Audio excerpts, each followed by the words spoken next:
we go. Alright, I don't know how much further I have to go in this campaign, to be quite honest. Again, I saw that it was usually 10 to 11 hours just to do the main story. Not even 100% completion, just the main thing. However, that is not taking into account the fact that I am stopping and reading everything often aloud.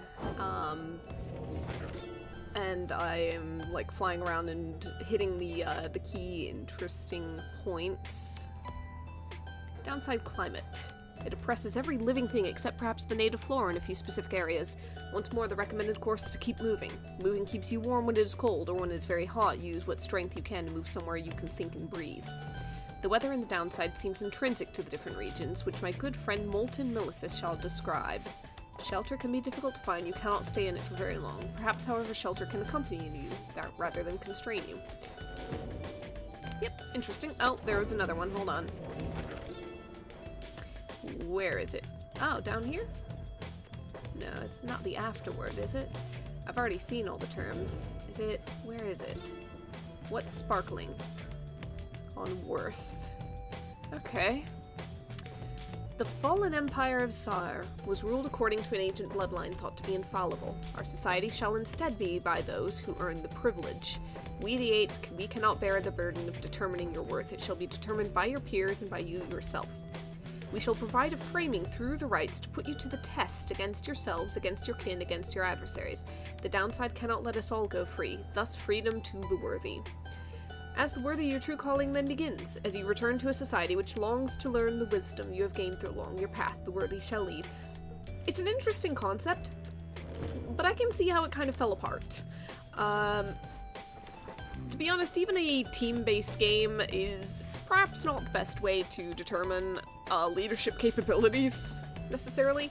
Like, again, I can see the concept, I can see how it might work out, but not this one, perhaps. Following Hedwyn's liberation, you find Volfred smoking at his pipe, his eyes averted. He looks up and smiles as you approach. Hello, my girl. Excellent work back there. Thank you for your perseverance. Though I was just reflecting on how very fortunate I've been on all of this. Not just me, but really all of us who have had the chance to stand with Hedwyn here. Ours is admittedly a somewhat desperate plan. I want to see what the percentage is. 55, okay. It was vital to me, should the Nightwings rise again, that it be under proper care and guidance. I was just thinking how well Hedwyn served in that capacity. Whatever is to be the outcome of all this, no doubt his presence shall be missed. My agents and I, we were unsure of him at first, a common boy like that, completely unacquainted with the rites. But, in the end, I felt that he was worth a shot. Someone like him, sincere, determined, with loyal friends, and desperate to get home. Those qualities spoke volumes. I have every faith that he shall strive on our behalf now in the Commonwealth, and it is my hope that he yet finds the one he sought. Yeah. You and Volfred speak little more of Hedwyn for now. You are left wondering what shall become of him in the Commonwealth. I am looking forward to getting the messenger imp. I want to find out how he's doing. I hope he finds, I have forgotten her name. I hope he finds her. There's no time now to return to Moonlight Alcove as before, as the stars already urged you on. Everyone is ready to make haste for the Glade of Lu. That's right, it was kind of immediate. Yeah, usually we're sitting there. Oh, hold on. Point of interest, just fly by. Volfred approaches as you fly above his hidden lair at the Moonlight Alcove. You cannot help but wonder if you shall ever return there. Our dear alcove, I've asked my agents to break down the place. It soon shall be gone, but if it isn't already, we shall not be returning. We've not the time to do so anyway, and with Oralek back among the living now and no longer fond of me, I dare not think what he would do with it. Unfortunately, hiding places are of little value once they're found. Once all of this is over, those of us who do not manage to return, we shall have to find another place to live, to try to live at least. Yeah, I guess that is kind of, a point of interest to me. A point of interest. Curiosity? Something? Because from the talk of it, I don't know for certain if we are looking at, Volfred is interested in that, Bertrude thinks chemical reagents. Sure, I'll go here. I don't know what the implication is story-wise for those who do not get through the rites, whether the plan succeeds or fails. Because I don't know if the plan is supposed to succeed and then, oh, we've got missing drive-ins. I don't know if the plan is, if the plan succeeds and society is reformed, does that then mean that there is a way for those in exile to return?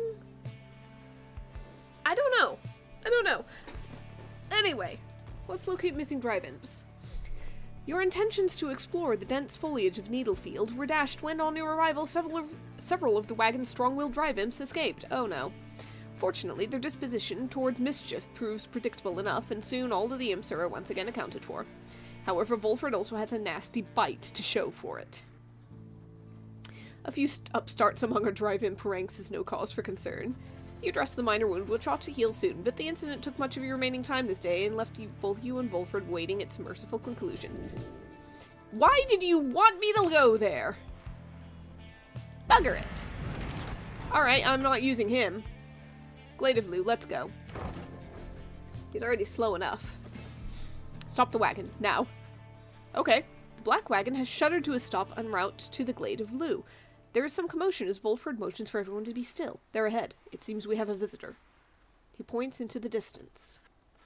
However, when you scan the horizon, everything is still. You see no sign of whomever Volfred referred to. Still, he indicates caution. I am certain I saw someone, directly in the road. A tense moment passes, then another. Then Volfred tenses up. There he is. Look there. You look toward where he signals, and at last you see the cause of his concern. There is no mistaking who it is. Orlok stands there, near motionless, atop some forgotten rock jutting from the leaves and branches a fair distance away. Okay. He stands directly on the path of your black wagon. Yet he shows no sign of acknowledging the wagon's presence. He appears only to be waiting for something, likely for you all. Volfred gets your attention, quietly. Well, my girl, I'm open to suggestions here. Orlok likely hasn't come to pay a social visit. Press forward, turn back, or hail him. He may be here to talk. Confrontation outside the bounds of the rites is forbidden. Orlok ought to be avoided. You have a right to get to. Orlok may wish to stand in the way, but he can be made to move. Let's see if he wants to talk. There has to be a way to reason with Orlok and bridge differences between him and his former triumvirate. Perhaps he has come to negotiate. I am uncertain Orlok is willing to be reasonable at this point, after everything he has been through, though I am hopeful you are right. Fair enough. You give the signal for the drive-imps to start the wagon and head toward him. But just as you reach the point where Orlok once stood, he has vanished. Surveying our strength, perhaps. His motives are plain, but his intentions unclear. Huh.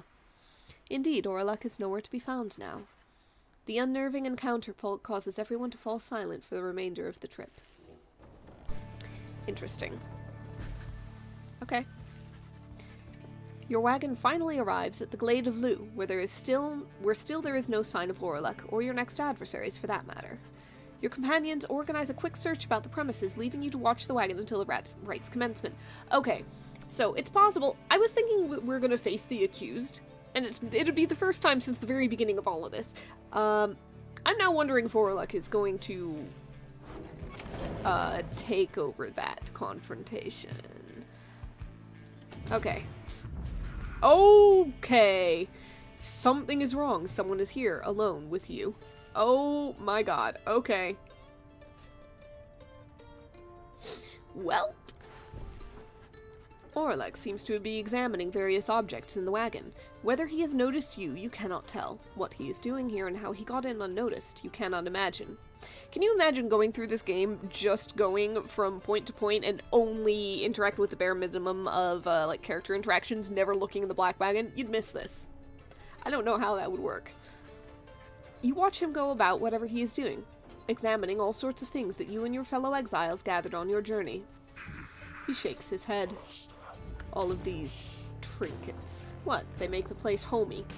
This wagon, it is most different now. Welcoming, and yet I am unwelcome here, it seems. In my own wagon.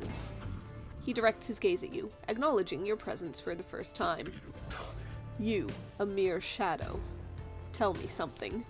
Who are you to them? You're their reader, you're their friend, you are no one, say nothing. You might as well know the truth of it. You sense no reason to mislead him by saying the reader. Say their friend. Your relationship with this band has grown to become more than just your role in the rites. You are no one. Who or what you are is of little consequence, certainly not to the likes of him. Say nothing. Whatever he seems to be driving at, you can think of no compelling reason to comply. I'm thinking, first of all, just the reader. Just business. You know? It's just business. You tell him that your role among the Nightwings is as their reader. You've traveled alongside them for some time and bear the book together with the others. You were a fool then, reader. You let them use you willingly. Relay to them a message for me, Shadow. Tell them, I shall have my night. He strides past you toward the door, but then he turns to you once more. I shall have my night. Then Oralech is gone. Okay. Fun! Several of your companions return as you exit the wagon. You explain what happened. However, none of them saw Oralech. So, he can just walk unseen? I believe you, my girl. Oralech, he is unwell. It is good you did not come to harm. Now, let us make sure the same can be said of the wagon.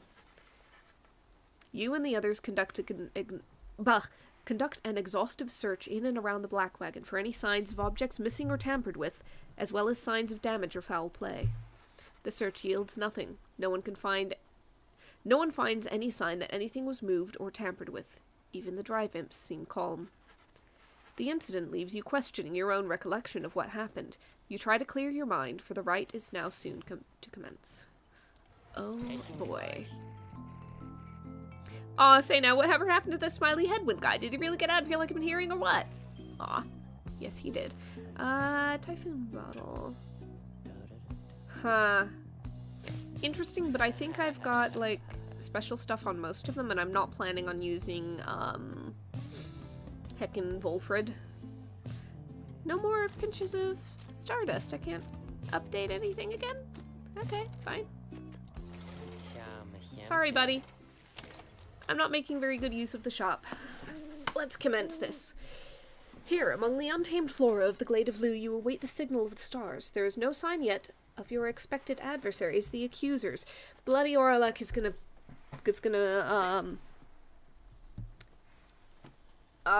crash the rite, isn't he? Then the little imp Tizos flutters up to you. What have you got to say? Cautions you, he has had some history with your next adversary, Lendel, I'll bet. Tizo seems to be indicating that Lendel has a personal vendetta against him. Oh, did you banish him or something in the last rite or something like that? Alright. The stars are calling. I'm seriously starting to wonder if I am going to be facing Lendel at all. Because on the one hand, Oralech all over the place. On the other, that does indicate that they're, I don't know, they're expecting it though. Ah, the infamous reader returns. I don't know. Along with her remaining retinue of miscreants. Miscreants, You indeed. managed recently to rid yourself of yet another one. Uh-huh. Your adversaries, the accusers. As with you, they must be very desperate for their freedom. You know, I just They realized shall not make it any easier from here. I messed with the dimensions of my my game capture, my screen capture, and it is incorrect. 1 second. That is not what it is meant to be. That's better. Okay. Oh, all this time and that's been like that. Your companions are assembled and ready for the rites to commence. However, there is still no sign of your adversaries, the accusers. Uh-huh. The little imp Tizo screeches something, cautioning you all to stay alert. But then something leaps forth from the shadows. He grabs at his mask. Okay. Caught you out, you miserable beast. I knew it. After all this time, I knew that you were still among the ranks. Oh dear. Tizo was angry as he stumbled into a apparent trap laid for him by Lendel. What? He's just there. Silence, fiend. You robbed me of my freedom, my dignity. Your evil should be ended here and now, and you Nightwings shall not deny me thus again. Come then, my accusers, for we shall face none other than the spawn of the accursed imp, Haub the Swallow. Let us show him now that he is a disgrace. Okay, so are you a direct descendant? Tizo whistles something angry back at him. Whatever transpired between him and Lendel in the past, Lendel evidently has not let it go. No kidding. Alright. Go on, then. Okay, so I am not being prevented from choosing anyone. I'm also not locked into choosing anyone in particular. I think I really want speed. I really want speed. Tizo. Sir Gilman. Let's do this. Choice is cast. Don't even worry about that one there, Tizo. We'll shut him up real soon. Nightwings, the wicked fiend you served as an affront. He denied me my rightful freedom. In my moment of triumph, I shall never forgive him or any of you. Have fun with that. Okay. This could be interesting. Begin. There. Go, go, go, go, go! Tizo! First to strike. Okay, they've got some bonus hit points on their pyre. That's alright.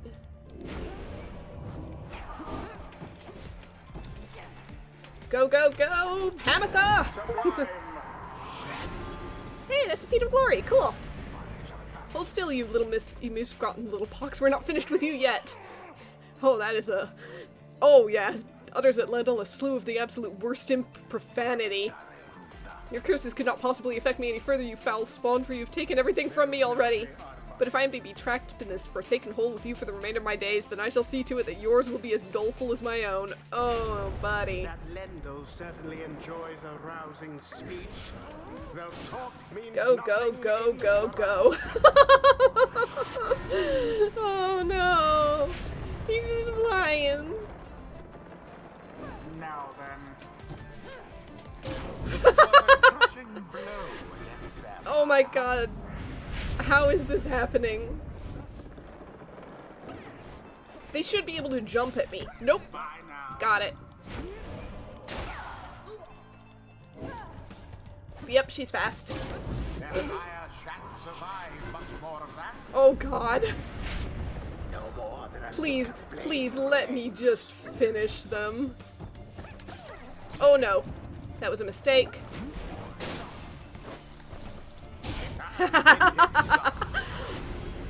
Oh god. Wings prevail. Okay, I didn't even change the difficulty as was like considered previously. Thus end this night's proceedings. I think that was pure dumb luck, and also having really, really fast and mobile team. Tizo is very pleased that you prevailed, but wishes to make a quick exit at this time. Fair enough. Where did he go? Where did he go? Lendl, bugger off.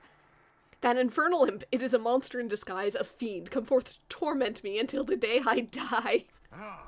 Lendl storms off in a fit of anger. Tizo reappears once the coast is clear and expresses his gratitude again. What Lendl had said before, if Tizo truly is a descendant of Haub the Swallow, then he has quite the legacy to live up to. He's doing a good job of it, I think. Now in the wisdom of the scribes. Alright.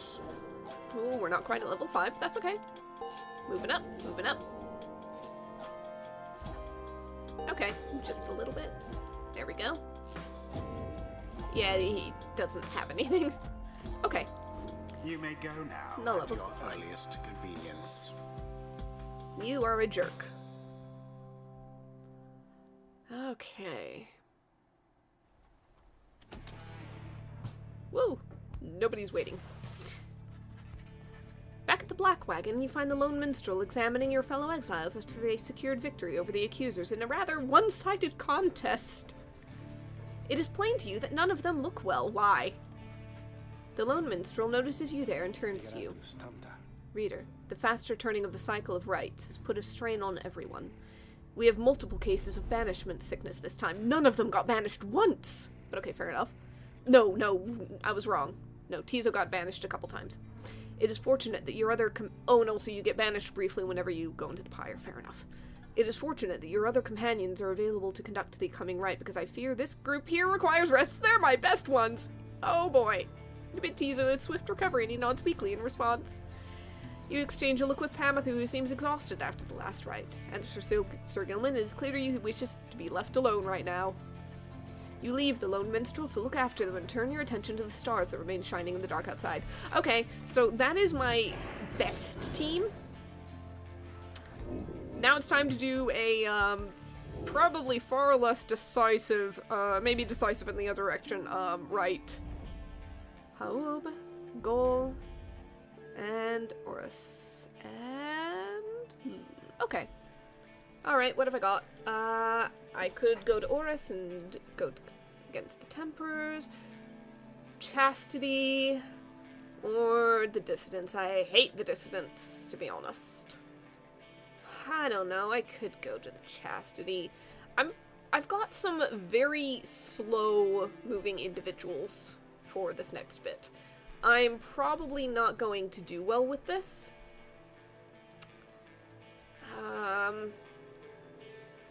Gosh, I don't know. I wish I could see which one. I know there's an achievement for achieving victory in a rite once at each location or something. And I'm missing one. I know I'm missing one. I just don't know which one it is. I can't remember. Probably I'm not going to win anyway. Manly or... Ignarius. Heck it. Let's go there. Okay. Very well then, reader. Once more you shall face Ignarius and the Templars when next the stars align.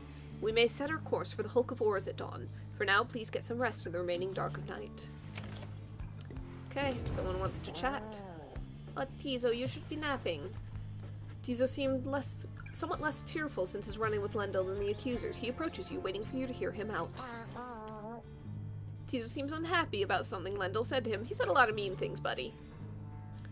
He understands full well why Lendl is angry with him, and Lendl is just an angry guy. While Tizo does not like Lendl as a person, he recognized nonetheless he denied his freedom. It was a liberation rite. He did what he felt necessary. He wanted to help his friend go free. Nonetheless, he still feels a certain guilt and regrets that the rites force exiles into such situations. He falls silent for a while. Whether the 8 scribes ever intended for imps such as he to participate in the rites firsthand is difficult to know for certain. One of them was an imp. Then, Tizo is grateful to you for listening. He knows the scribes created the rites with good intentions. He promises to keep doing his best to live up to the legacy of the scribes. He bounds up into the rafters with some of the other drive imps. Regardless of whether he truly is a descendant of Haub the Swallow, surely the scribes would have been proud of him. I agree. He is a good little buddy. Yep, okay. The accusers formed under Golathanian. He's a big man. Justice, loyalty, steadfastness. It is kind of terrible in a way reading what the teams were meant to be, and then seeing what kinds of personalities have actually filled them. Like, truest spirits and the strongest sense of purpose. Yeah, I don't know.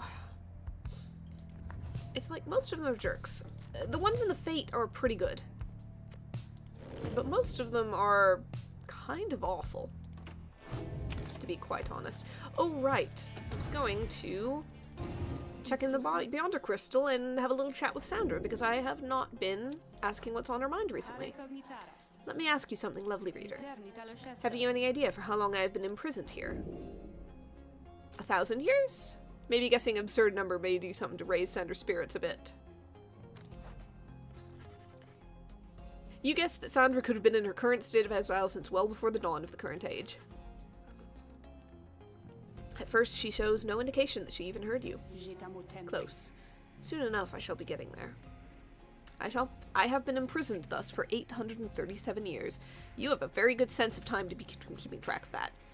Oh, right. According to my count, at least, it is possible I have lost track, although given my state, I can assure you that I have had ample time to verify my arithmetic. She goes silent for a time. Let me give you some advice. If you decide to kill the Emperor, make sure you achieve what you set out to do. I expected my own death regardless of the outcome of my task. I was not expecting this, certainly not to be telling you about it 837 years later, or however long that it has been. Although, enough of that for now. Let us get back to business.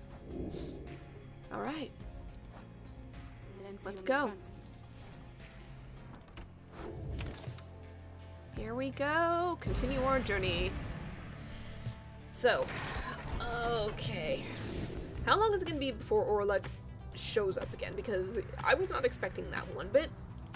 And he was suddenly there. Could very well happen again. Oh, hey, there goes those guys.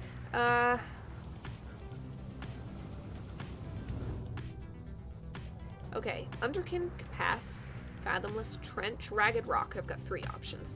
So, the Limb Minstrel thinks there may be rare fish. Wolfrid, this may be a more restful current. Perhaps vacations. You sense the presence of your adversary Dalbert here and may learn of his recent activity. That's interesting. That really is interesting. I kind of want to... Yeah, I kind of want to go get some more story stuff.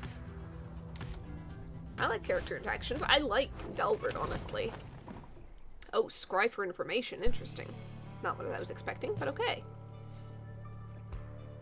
You may determine the outcome of a recent rite through a scrying pool in the vicinity. Huh. Your senses guide you to a scrying pool somewhere in the boundless waters of Fathomless Trench, and you look upon the waters. Soon you experience a vision of Dalbert, who stood against Barker and the dissidents in his most recent rite. Barker Ashpaws, we thank you and the dissidents for an honorable contest. So you put her in our lights, mate, and so what? You think that means you're gonna take the Nightwings? Good. I hope you took him by the scruff and shook. We understand the rites create ill will. May all of you yet find the path toward enlightenment until we meet again. He's too nice to take him by the scruff and shake. It's what he needs, though. The vision fades. It seems the fate prevailed against the dissidents sometime not long ago, gaining the favor of the scribes. You wonder where their path has taken them since as you return to the Black Wagon to pursue your vacations. Oh, it's still vacation time. Okay. Let's level someone up a little bit. Who can I get? Tizo is very close. I don't have Tizo for the next rite. I could technically get I have Wolford for this next one. I might want to look into changing his talisman. I could probably get him to the next level. So, I always forget about the shield. That's W. Shield as well. I'm never going to remember that. Permanently gains +5 hope, hastening how quickly he returns. Okay. Or I immediately get the sapling by his pyre until he comes back. Ha. I'm wondering if I should either... He's not very quick. Hope could be higher. Alright, I might go for Guardian Sapling. Let's see if we can level him up. Okay. We're talking about it. We're getting, yes! Excellent. The rites demand we act as of one mind in perfect unison and harmony and free of any doubt. I've grown more accustomed to being a part of the Nightwings of today. Okay. Let's get that up. Alright. Okay. Oh. Okay. I'm gonna go ahead and see what talismans I have. I've only got like 27 gold money, whatever. I might not... Oh, I got rid of them all. Okay. So that'll be it unless I see one that's better than +9 at the start of... to the Pyre at the start. I forgot I sold all those. Oh, thank you. Hello. Good to see you too. But a mindless simpleton. You're a jerk. Your every action is a stain upon the legacy of the 8 scribes. That's nice. The rites have been a long-held secret to keep out those such as you. You know, you're just not a good person. You wake from what little sleep you managed to get this past night. Once more, the voice tormented you within your dreams. You attempt to rid your memory of it. If the voice truly is that of Archjustice Androboles the Ninth himself, as Wolfrid indicated, then none of you are likely to receive too warm a welcome should you regain your freedom. Right. Helcavores. Of Oris. Oh, good! The messenger imp's here. Yes. The news this time pertains to Hedwyn, whom you liberated at the fall of Solium. You learn Hedwyn returned safely to the Commonwealth, where he was clothed and welcomed, his past transgressions all forgiven. He was to be groomed for a leadership position of his choice, whether on the Council or the Blood Border, each equally as lucrative and secretive as well. However, he refused, and before the stunned council members could do anything about it, he left them. He since made contact with Wolfred's agents and is working together with them. Thus, the ranks of the revolution grow stronger. Per the messenger imp custom, the last part of the message was transcribed from Hedwyn word for word, and says, "Keep going, I'll see you here." You thank the messenger imp for relaying this information. Soon your companions are all abuzz about it. Wonder if he'll ever find the one he fell for. A glorious example Hedwyn sets for all of us. Well done, Hedwyn, my boy. I knew you could do it.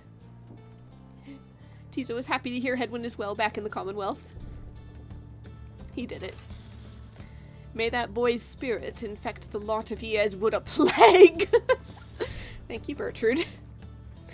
The news of Hedwyn's liberation fills you and your fellow exiles with newfound resolve, plus hope. Okay, let's go.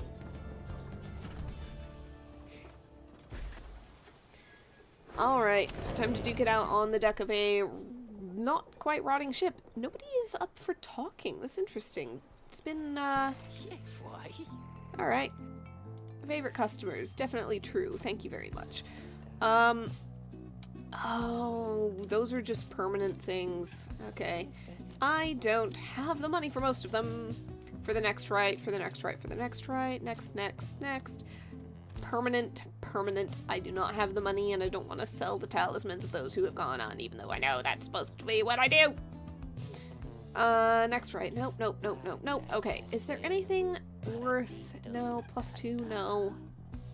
Carrying the orb, faster than usual. Probably useful, but who knows. Grants the bearer +2 presence. Aura costing, raises range. These aren't the best things, to be honest. Once per right, if the bearer's pyre is extinguished, it's instead restored by +5. That is a Hail Mary, and frankly, I've already got a +9 at the start. That's, okay. When flinging the orb into the adversary's pyre, the pyre deals total bonus damage +2. Nope. Nope.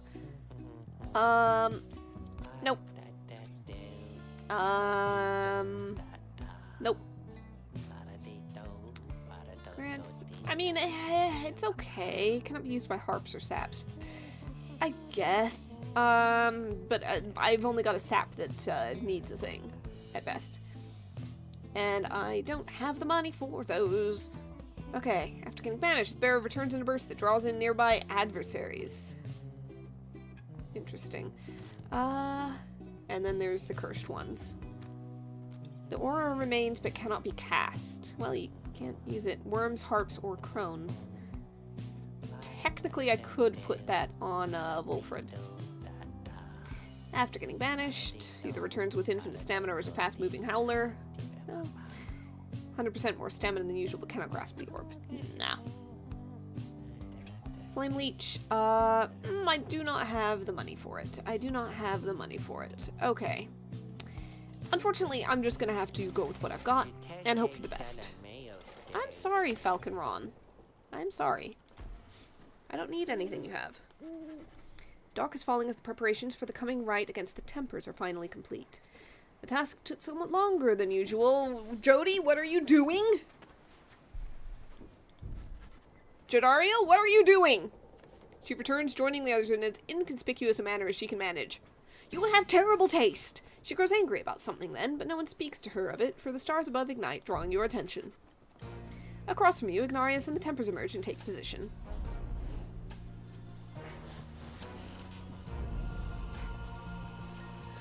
Oh boy.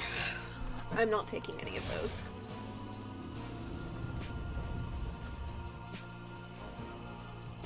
I know exactly what Jodariel was trying to do, or at least I very much suspect it. She's a grown woman, she can make her own choices, but god damn it! I am still very cross with you, you know. Bugger you too.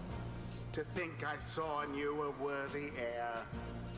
Not just to the legacy of the Nightwings, but to the future of the Commonwealth. That traitor Wolfred. Only a fool would be seduced by his audacious promises and his dangerous ideas. That, dear reader, would make you a fool. I have no choice but to explain it thus, so even you could understand. You know, he didn't make a great first impression, but I think he has some decent ideas. Have our duties to uphold. Here we go again then, Nightwings, though I gotta say I've started looking forward to these little outings. Might say it's all that's keeping me going anymore these days, you know? Not like I'll be getting out of here, but doing all this right stuff helps to kill some time, I guess. Is this all this is? Is that all this is to you, then? A way to kill some time? Curly horns. Having ways of killing time ain't nothing to scoff at. What else is there to life but killing time? Now let's see you take that anger out on me. Oh, they had an argument. Okay, they've got an ashen coal. Choose now your I've only got 3 options. Volfred. Bertrud. Okay. Predictably decided. I mean, that's all I had! We await the ancient rites commencement. Alright, you damned Nightwinds, let's see what you've got. Okay, they've got a fast one. I do not! Begin. The first of many battles.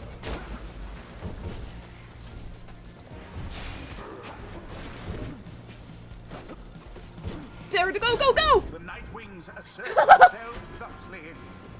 Okay, that's a start. That's a start. Damn it, got us good already. Well, come on then, the fun's just getting started.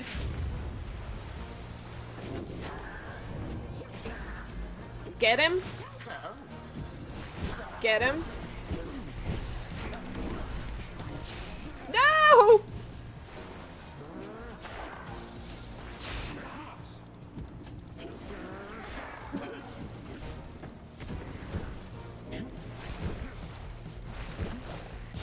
Oh, frick, I forgot he could do that. Okay. Okay, this isn't going well. Whoops! Yeah. No mercy shown. Yep, okay. No! God damn it! I was so close! I was so damn close.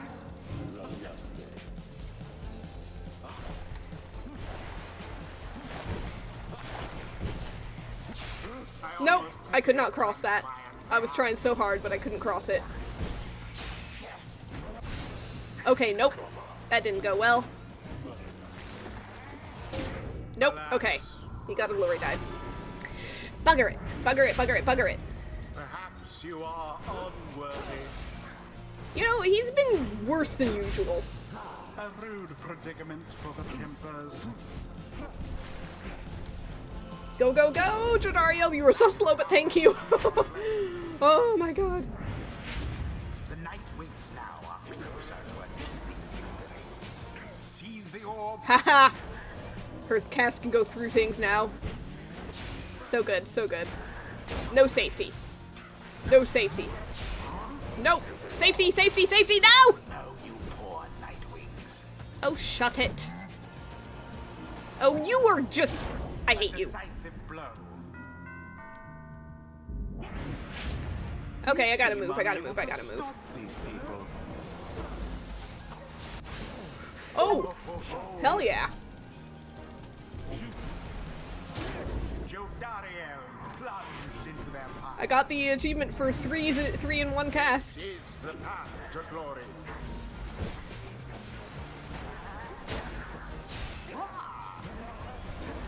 Why was that noise?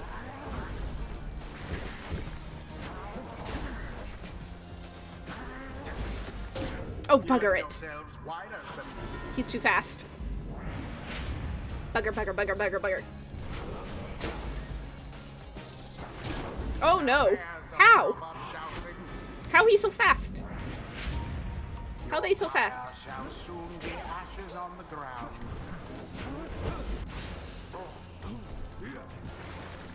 Oh, what was that? No! I tried to jump.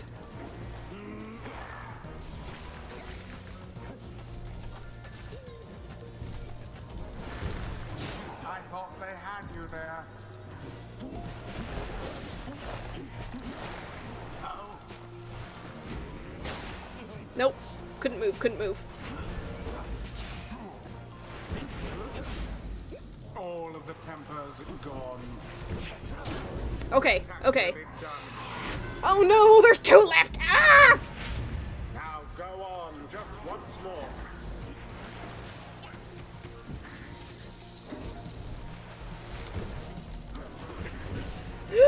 Have I got it? No! Be rather angry. Oh, that sucks. I just need to kill time. I just need to kill time until someone faster comes along. That was the last of them. No! I was so close! I was so close, I was so close. Why is Jadariel infinitely out?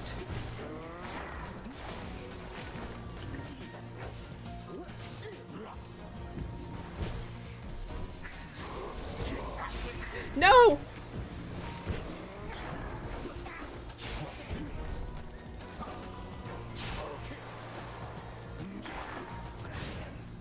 Banished one and all. Okay, okay, okay. I've only got so much. Damn it!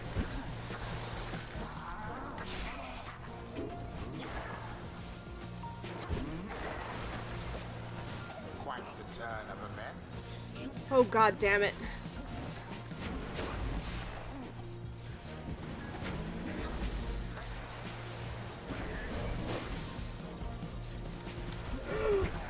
Oh god, oh god, oh god, oh god! Oh, I got it! Done.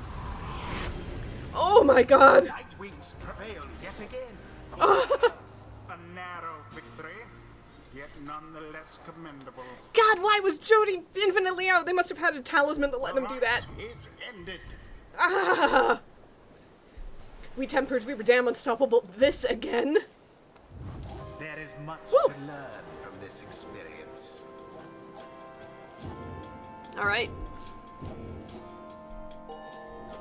Level. No level. It comes hard to see the level guide with the art in the way. I love the art, but oh god. Now I cannot go tell. And wallow in the downside for a while. You know, if it comes down to Mr. Voice versus Volfred, Volfred might have made a bad first impression, but the voice has been terrible. Worse than usual. There proves little time for rest at the Black Wagon after your fellow exiles prevailed against the Tempers in a last-ditch effort. Those afflicted with banishment sickness seem to be doing better, at least, and express gratitude to Jadariel, Volfred, and Vertrude for their efforts. Just then, the lone minstrel appears before you. No words escape his lips, and you can guess full well what he has come to indicate. You can guess full well what he has come to indicate to you, and follow him back out into the darkness.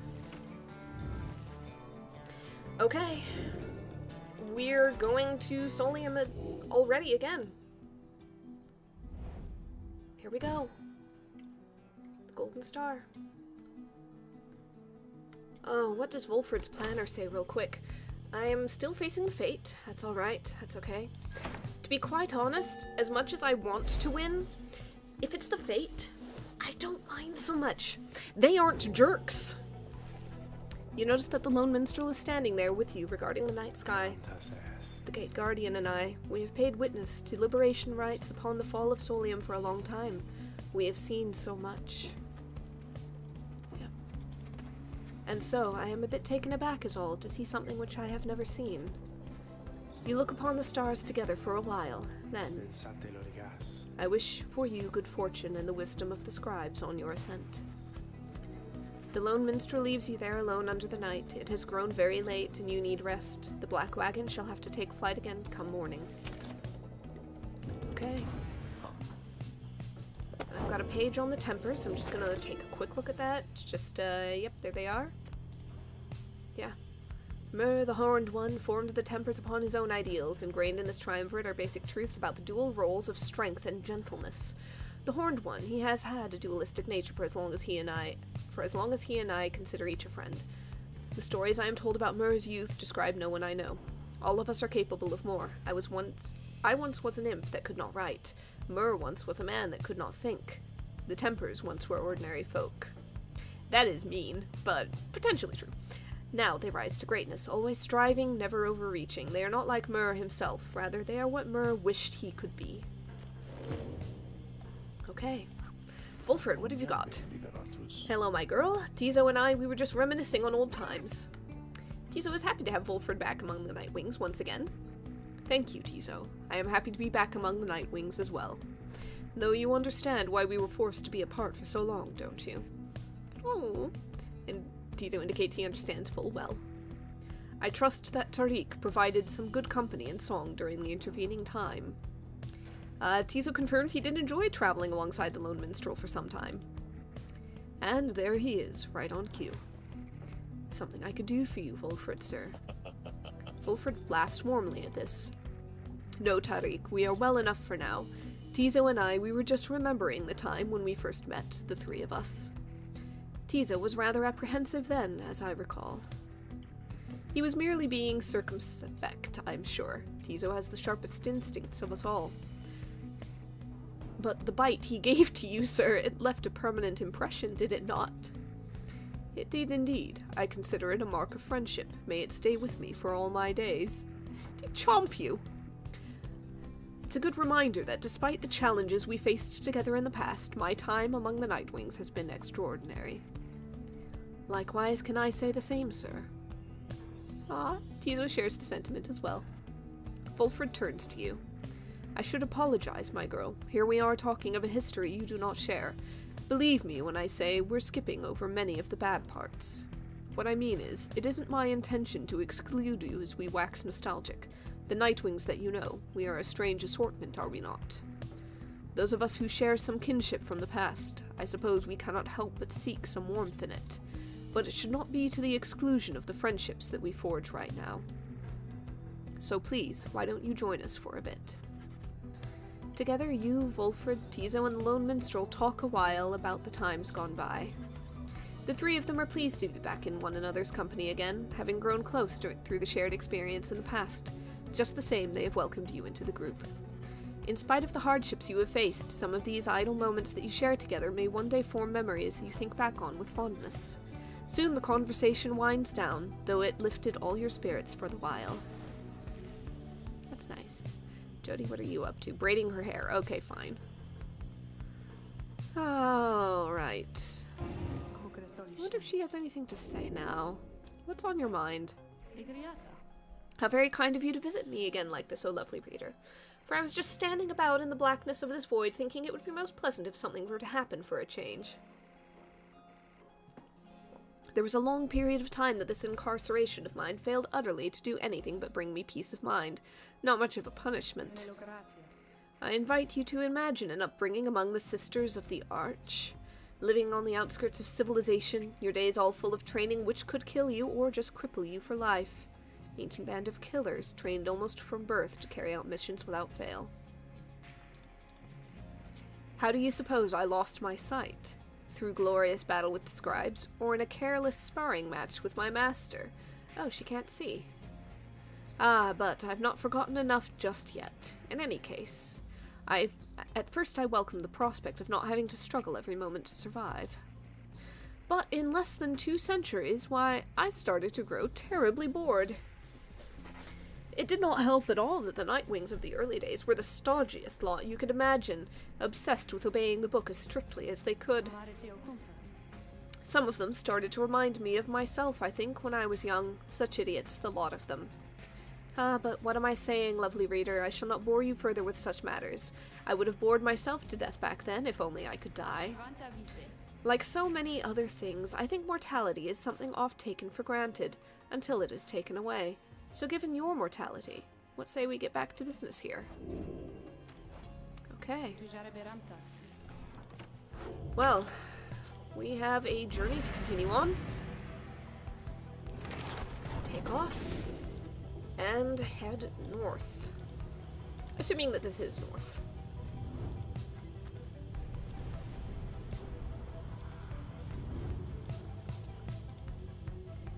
Okay. I don't have anything more to say, really.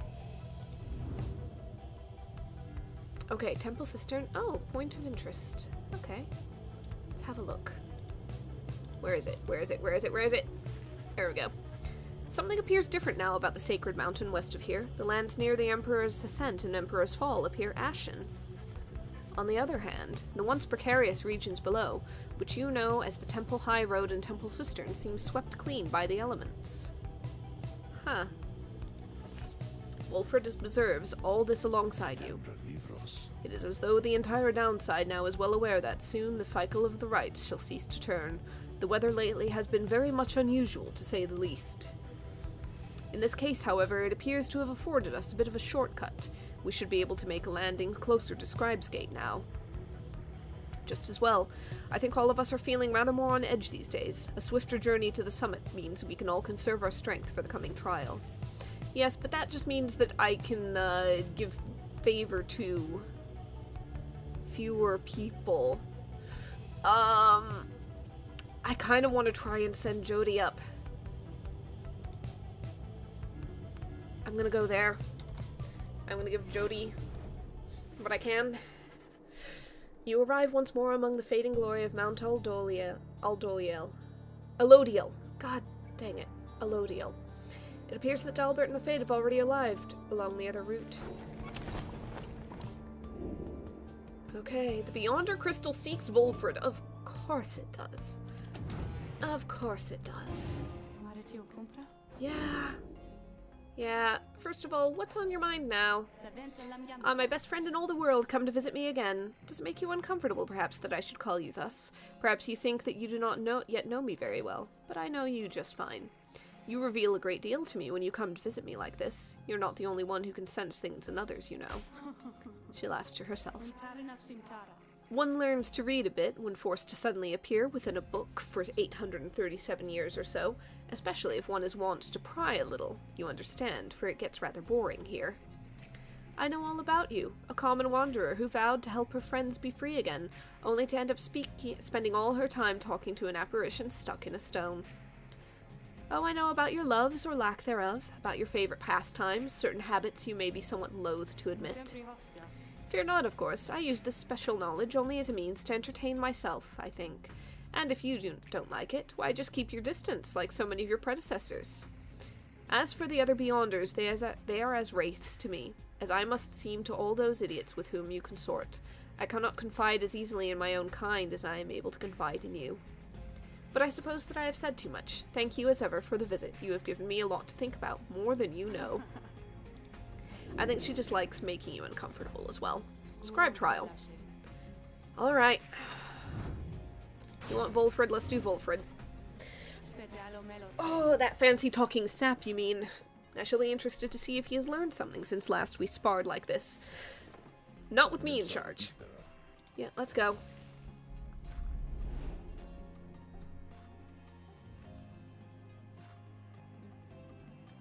Yep.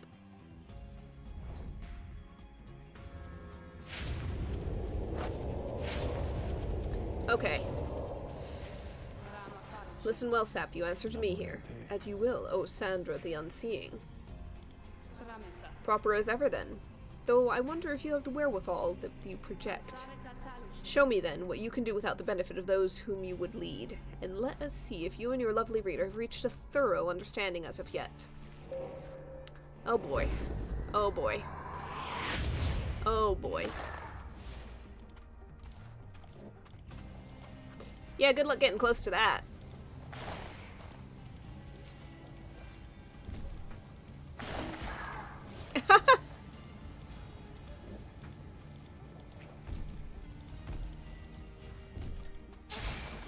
Ha, got one. Oh, we're at a stalemate. Oh no, no we're not, no we're not, no we're not! Bugger. Okay, that was a bad idea. Don't do pure defense, don't do pure defense. Oh, it's blocked by the stupid barriers. God damn it.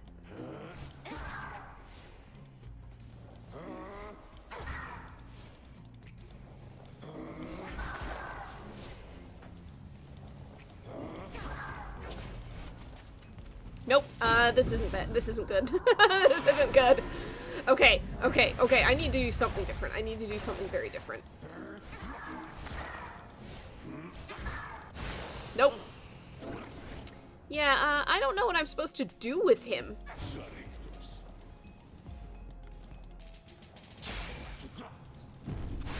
Nope. Trying to jolt forward did not work. Okay, Okay. Okay. Okay. Okay, I finally got one. Okay. Defensive is not working for me. I need to move. I need to move like hell. Nope, that didn't work. That didn't work. That did not work. Okay, that didn't work. Bugger. Alright, okay.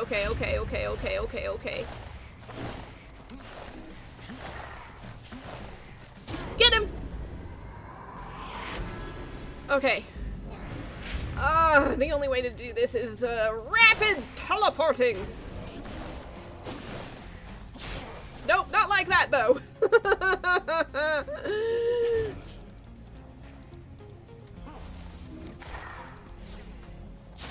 Nope, okay. He's covering it. God, I hate this!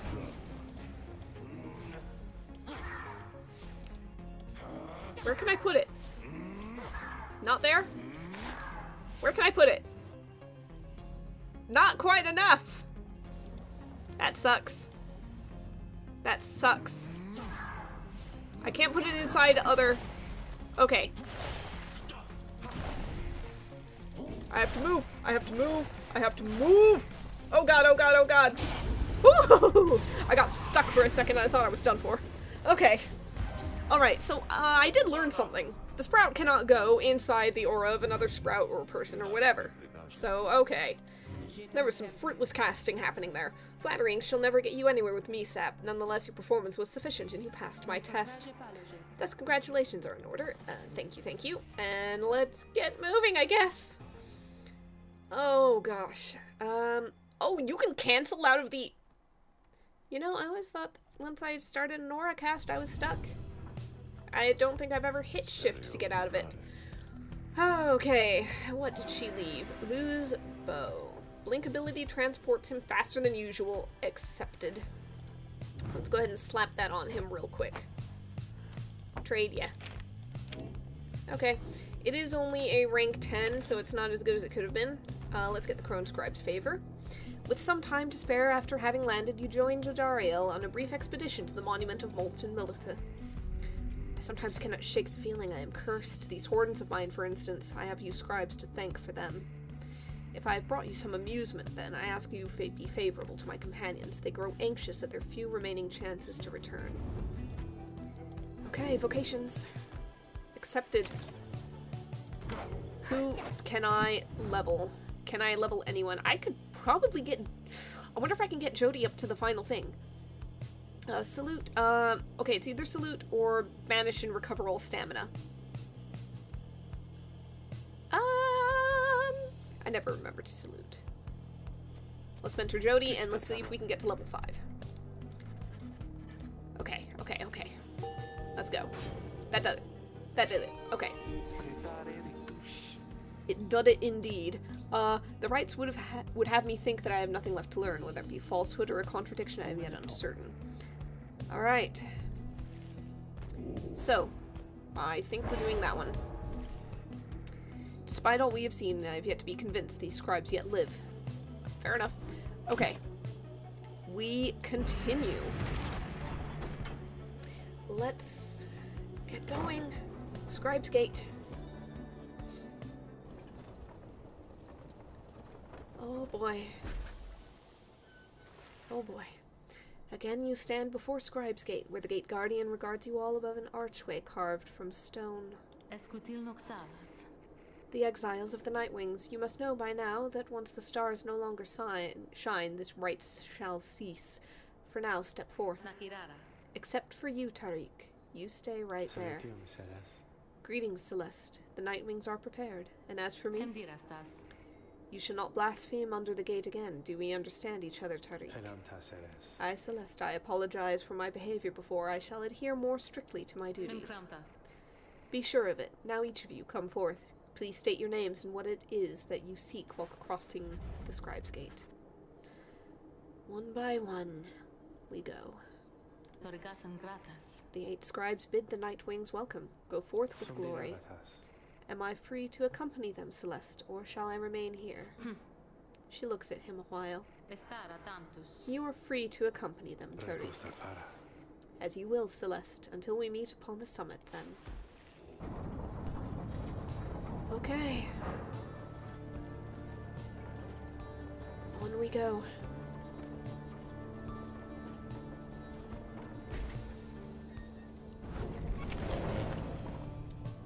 Okay. Nobody wants to chat. I'm gonna see if there's anything in the slug market. Huh. A little slow. He's gonna do a sale. Go for it. Stay strong. Go for it. I don't have much money. Sale might be a good idea to liven things up. You'll think about it, stew in it a while, but no promises, okay? You buying something or what? What is this? Shooting star. The bearer can banish adversaries by flinging the orb into them. Okay, interesting. Scoop of stardust. There we go. I need that. Thank you. I'll go ahead and sell that because I've got the top talisman on everybody now. So, do I have any? Is there anything worth 44 or less that is actually useful? I don't think so, because quite frankly, I'd almost want a permanent grant instead, because I never have enough to sell, because I always choose things other than things to buy. Okay, so I'm just gonna +4 to a talisman. You've already got a rank 20, you've got a rank 20, you've got rank 20, 20, good, 10, and 20, so obviously it's going on you. 14. There we go. Okay. Tell all your friends about us, because I already told mine. We're gonna commence. Yet another liberation rite. Whew. As your companions gather under the fall, awaiting the commencement of this vital rite, the lone minstrel finds you and regards you in his calm fashion. Night is falling, these moments prior to each commencement. I must admit they gave me pause, knowing so much is at stake during the trial that is to come. Tell me something, would you, reader, to ease the waiting for us both. I have traveled far and wide, even beyond these lands. However, the Commonwealth I only know through word and song. I sometimes think on what life would be like out there. If you were not ensnared within this place and free to roam your country, what would you have done with all your days and years rather than striving here under the stars? Maybe you would have tended the land. Simple life on the farm may have been your calling. You miss the earth where you are from. Sailed across the seas, the waters past the borders of the Commonwealth. Therein lies a freedom you would have sought. Retired to the outskirts. Gone where it is quieter and peaceful and enjoyed the stillness for a while. Maybe you would have fought for freedom. You yet feel an obligation to correct the Commonwealth toward a better course. I don't know. I like the sound of, like, nice, quiet, and peace and all that in the outskirts. You long to find some solitude out there, though of a different sort than all the solitude available in such abundance in the downside here. You would have lived out your days in peace beyond the bustle of the Commonwealth and in a manner closer to the olden times. Peace be with you then, reader, wherever it is that your travels shall take you in this life or the next. Just then the lone minstrel looks forth and you see that it is time. The stars above, though faint, begin to burn. I'm half wondering if this is the last one. Obviously, I do not and cannot know for certain, but... oh boy. Let's go do this. Jadariel's gonna be up. I failed her once before. Maybe not this time. I don't know. The stars that yet remain aflame align once more over the sacred fall of Solium. Okay. 'Twas here that the 8 scribes ordained the glorious tradition in which you now participate. The glorious tradition which you and that instigator Wolfred seek to undermine. 'Tis my sincerest hope your adversaries in this liberation rite achieve instead what they desire. May the fates soon quench those flames of yours. Let us get on with the proceedings then.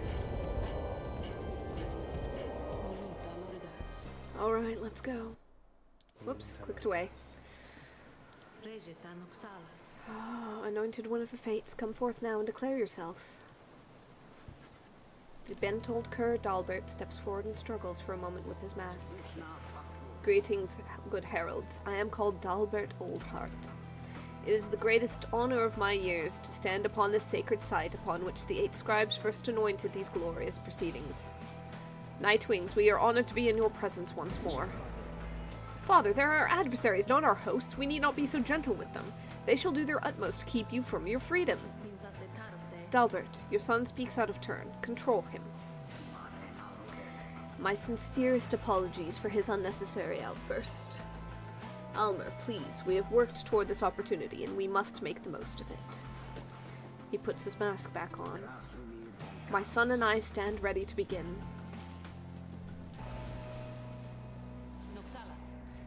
All right.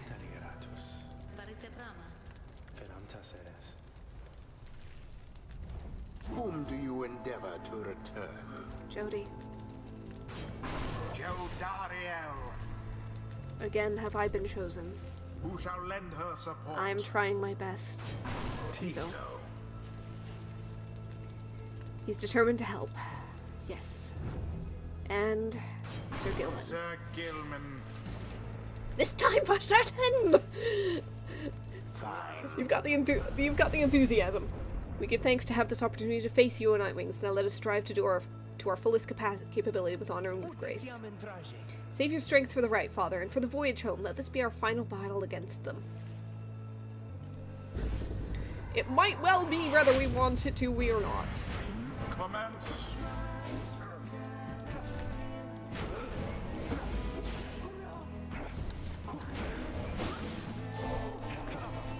Okay, Jody's got one. Whew, okay.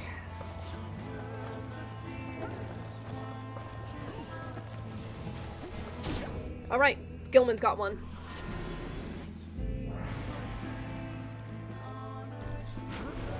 Come on.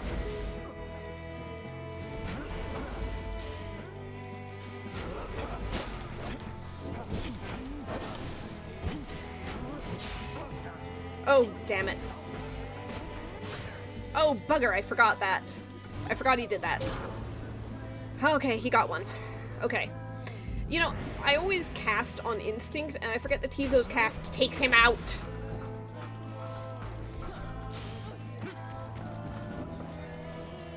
Go, go, go, go, go, Gilman! Okay. Okay. Hear us now, O noble Yormer, for we beseech you. Surely we cannot prevail without your aid. If ever you have heard my prayers, I beg of you, please smile upon us now. What are they going to get? Okay. Something comes over.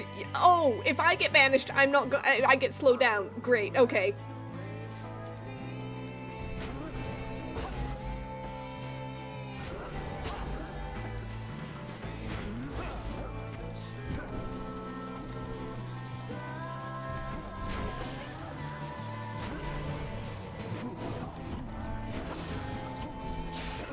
Damn it.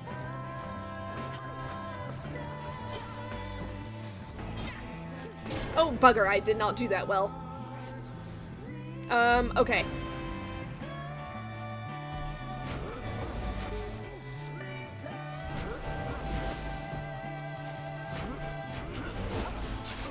Okay.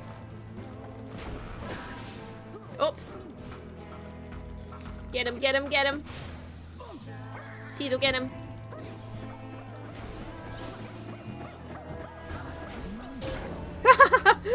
Oh god, that was hopping all over. Oh, they've got 4 left.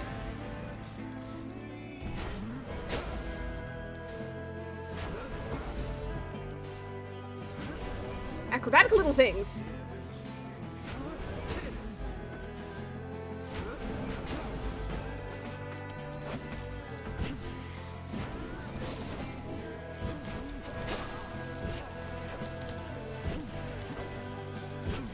God damn it.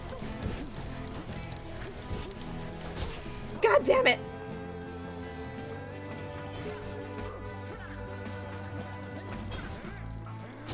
Not Damn it. much of a splash that time. I just gotta get one more. I just gotta get one more. Poof. Poof indeed. Okay. Go, go, go. No, he didn't jump in time. He didn't jump in time. Alas for Alma.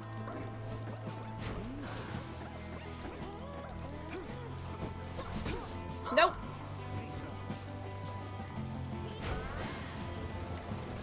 Go, Gilman! There it is. He's speedy! Oh my god, I freed Jody! The Night Wings Jody's out! proved their Jody's out! worth. An outcome which left little room for doubt. Ah, I got her. I finally got her. I finally got her. Thus ends the liberation rite. She's out. I am sorry, thus Dalbert. The scribes If I would have been okay with chosen anyone getting it ahead of, the like, my exile characters, I would have been okay with appointed you. By the Night Wings. I like Dalbert. I don't know. Absolved of all misdeeds. Return to glory in the Commonwealth. Her adversary and all others shall remain to Okay. carry out their rightful sentences. Alas, my son, once more it seems that I have failed you. Oh, Dalbert, buddy. Father, wait. What good is freedom to us anyway if we would be apart?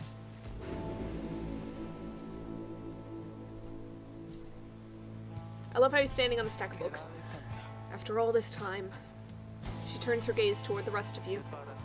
I never thought this day would come. I have all of you to thank for this, for doing this for me. The life that I recall back in the Commonwealth was at times difficult, and I am much older now. I know not what I shall find on my return. However, I know this, if that place still is like the Commonwealth I left so long ago, then I shall strive to make it better, for as long as I retain my strength and breath. Go find Faye, go find Hedwyn. Look after them. You see her smile faintly as she disappears into the shimmer pool, though you can still hear her voice, though faintly now.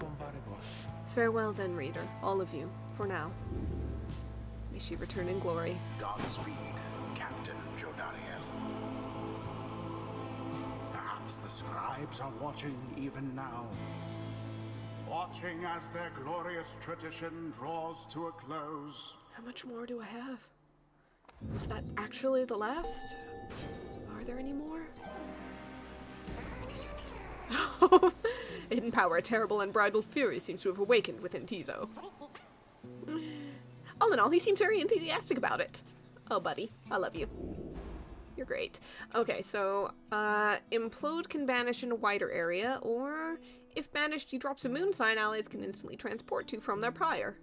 Sure. Okay. Gilman's getting close. Okay. Now take your execrable companions someplace else. Oh, God. How is this gonna end? How is it gonna close? I hear rain. You return to the wagon after having prevailed against the fate in the liberation rite. Tizo wishes Jodariel a safe journey home. Perhaps this knight may too regain his honor. You succeeded in liberating Jodariel, who returned to the Commonwealth in glory. Our plan approaches a key turning point. Let us ensure it soon comes to fruition, not only for ourselves here, but for our companions and our loved ones in the Commonwealth. 67%. Oh boy. But we have little time now for reflection into this. Look yonder, reader. The stars demand we go already. Let us help them usher in the end of all of this. You turn your attention to the glimmer of the stars. Their current rate of disappearance suggests another liberation rite shall be coming very soon, so there's at least one more. At least one more. Okay. What are we looking at? Trieste the Silver Star. Kaelmer. Lou. Okay. Oh, they're all clustered together at least. Udmilda. Dissidence. Chastity. I don't know. Heckin', sure. I don't like them, but I will face them if I must.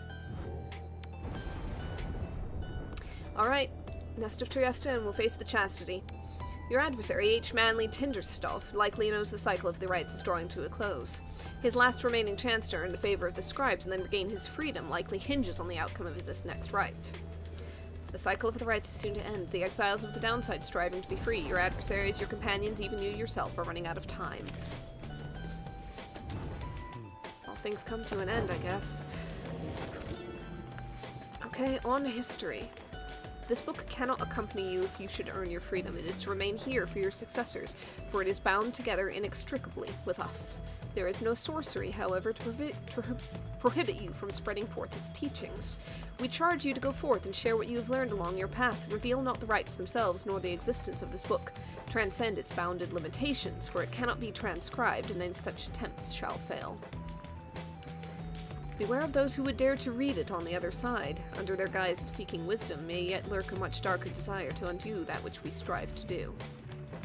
Okay.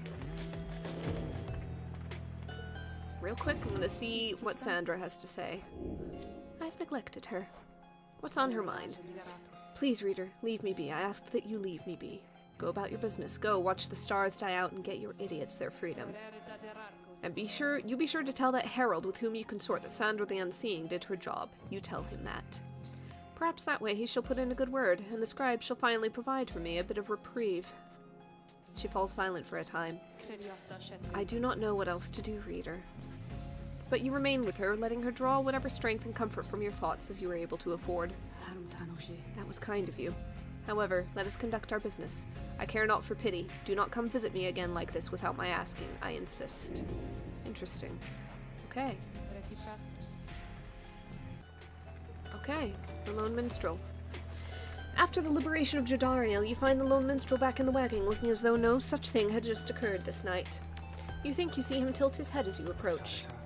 Some words of congratulations are in order for this evening, I should think, reader, and so congratulations on prevailing in the liberation rite. Surely Jodariel should be most grateful, and her safe return unto your commonwealth ought benefit the plan in which you all now play a part. As for your adversaries of the fate, this must have been a bitter loss for them and Dalbert, although they must have known their chance was far from certain. Thus shall we await the next turn of the cycle of the rites. Celeste and I are to return to our respective duties for the time as now. Scribe's Gate is sealed. I await when next we shall all meet.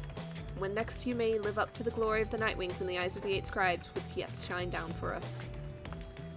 He trails off, then nods to you in his cordial manner and bids you the good rest of the evening.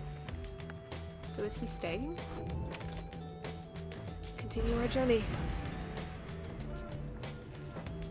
At dawn, your companions are prepared to depart. Everyone is silent. Your travels are to take you back to the nest of Teresta, but soon after the stars shall draw you here again. I really hope, if I lose to the Chastity here, I really hope that doesn't mean I am having to go against them again in the Liberation Rite. But rough enough as is. Okay, point of interest, real quick. Ah, he's still here. The unmistakable remains of Zilvius horse-headed, which protrude from the ash and fire there below. Some have taken it to be a work of sculpture, reader. The Mare Titan. She broke the land beneath her burning hooves, whinnying vengeance. The tale of a Titan failed by Saint Triesta Tithus. That is more unbelievable than the thought that some daring exiles over many years carved the Titan's visage out of stone. Be that as it may, the climate and the cliffs are home now to exiled harps, such as the Essence, whom you faced here when you first arrived.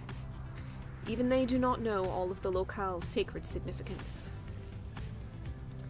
We've got Blackshore, we've got Highwing Cove. I think those are the only two. Sir Gilman thinks we can find something of value, Wolfer thinks we can find something of value, so it's something of value either way.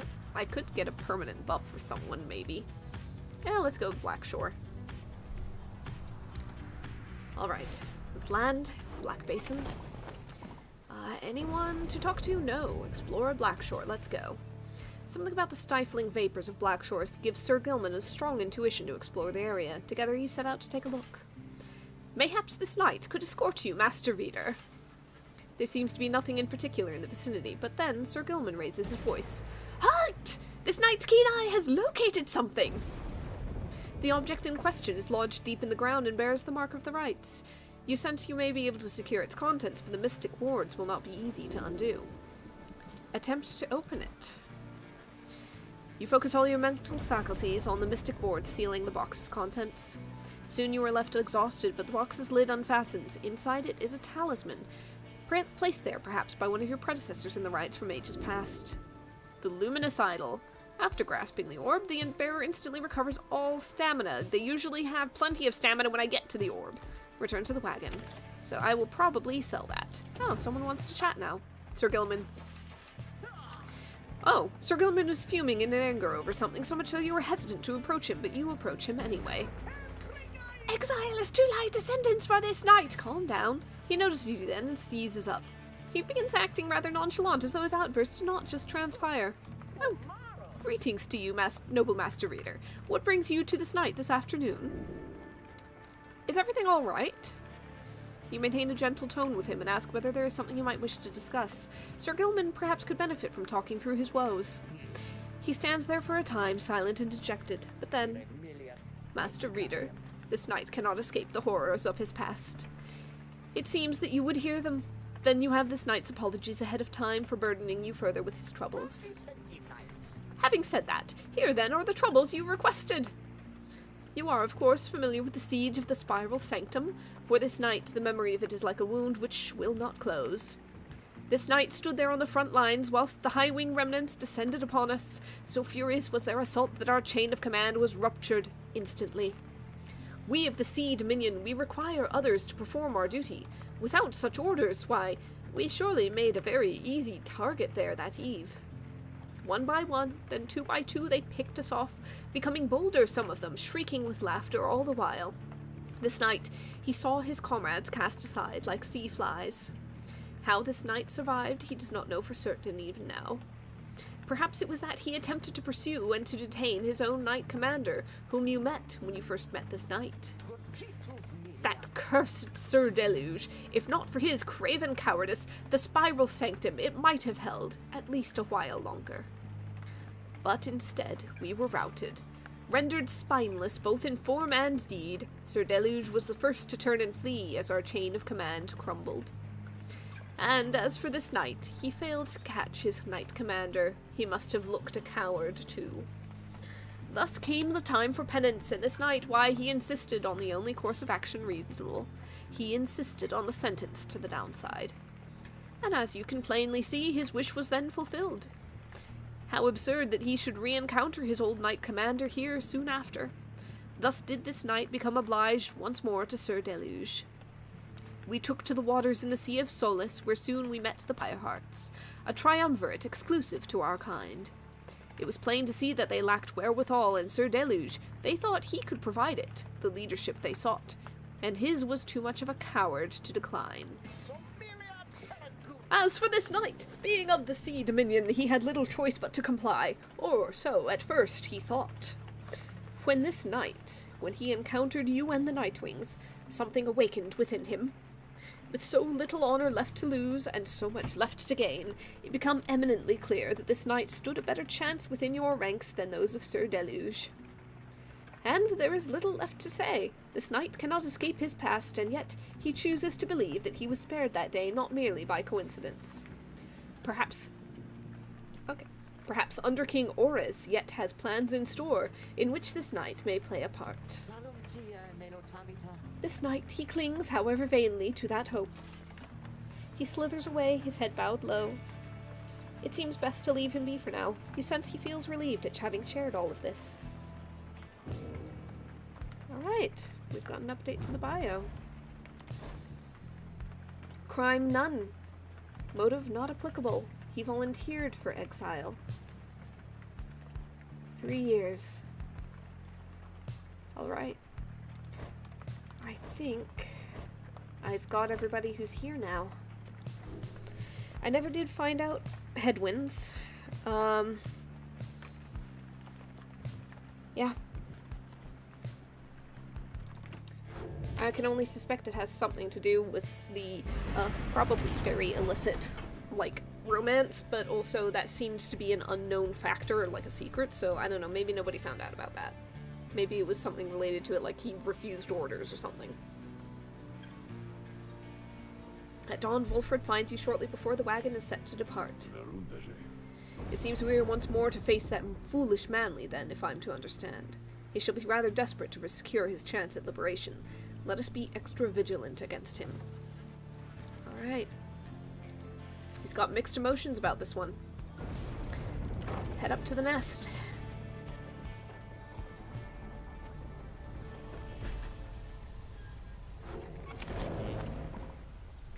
Okay, buddy.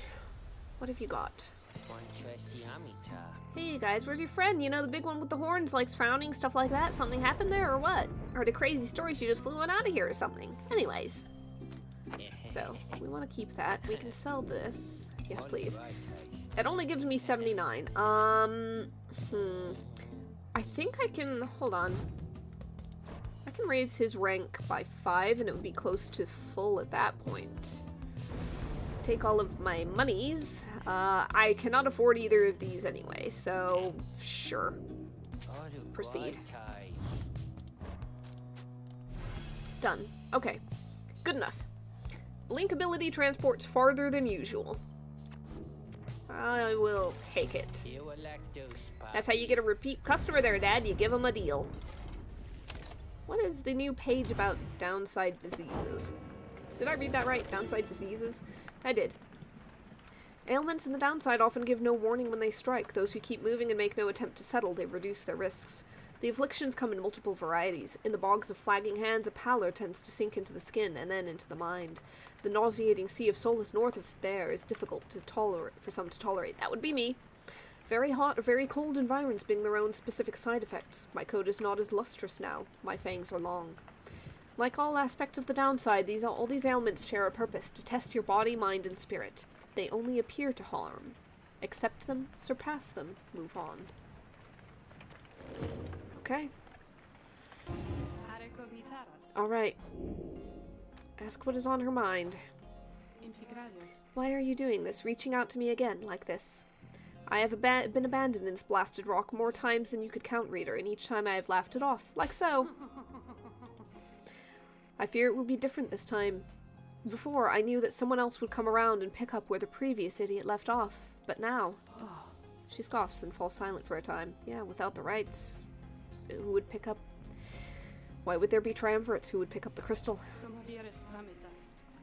Well, it seems there may not be a next time after this, if what I am to understand about the stars out there is even a half-truth. So then, I can anticipate an eternity of utter solitude without even the blasted rights to keep me company.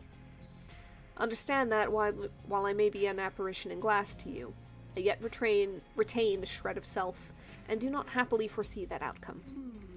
And yet, you keep on coming back to me like this. If this is all in service of a torment, then you are most cruel, O lovely reader. Commendably so, I have to say. So then, am I to understand you wish to spend more time with me thus, knowing full well the stars are soon to put an end to this little affair? As if in answer to her question, you feel what seems to be the Beyonder crystal itself. It seems to be pulling you away. Return to the surface. It's not something to be trifled with. Stay with Sandra a little longer. You focus your mind and remain where you are, there with Sandra in the confines of the Beyonder crystal, and remain there with her for some time. No words need to be exchanged between the two of you, and in the darkness there for once, she does not feel alone. Soon enough, however, she bids you to depart. You shall leave those idiots of yours listless if you remain here too long. Be gone already, and let me know if you have need of me. I'm good. Let's go. Let's go. Commence the rite. By now, having to make preparations for the rites had become second nature to your companions. They go about the process efficiently, and this time in almost total silence. You cannot shake the sense that the routine shall not go on much longer. Wolfred approaches and confirms to you that the Nightwing sigil is set. Everyone has their books and raiments, and the grounds are ready. Everything should be in order. This long ordeal of ours, one way or another, it shall soon be ended. Reader, the coming days are going to be difficult. No matter what should happen from this point, I am grateful to have had you by our side in all of this. It is strange to put it this way, but I feel very fortunate. You and Wolfred stand together in silence for a time, looking for the stars above to show some indication that the rite is to commence. It is taking too long. Concern begins to well up in you, But then... Manly didn't show up in a prelude to this. Okay. Okay. Reader, it seems the stars once more have mustered wherewithal to usher in the rites. The sky grows dimmer by the day. An age is ending. Surely you must know by now that you shall never all be free. Yet still you struggle to fulfill some senseless plan. But I digress, of course.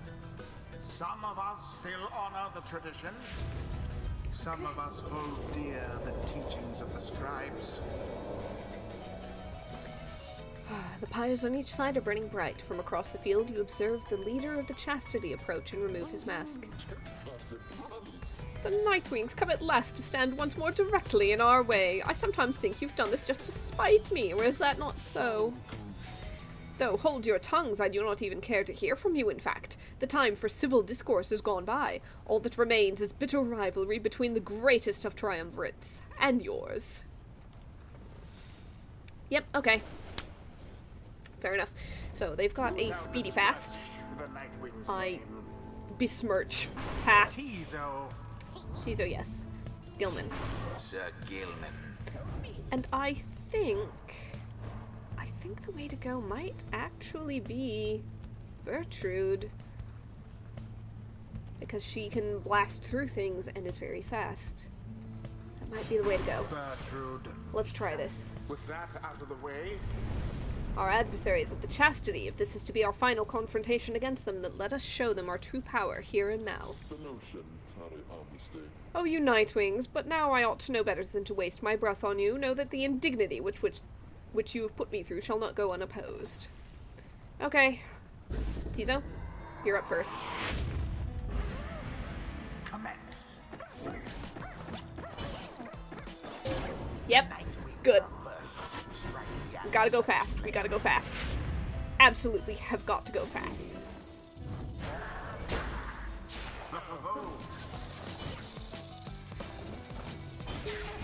Oh, god damn it. It was just covering it.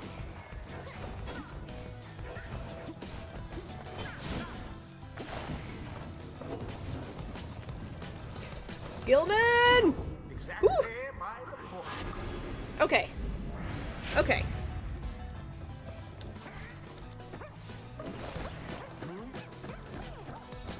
Yep. In the name of Solium Murder. Tizo's good. Tizo's good. I love Tizo.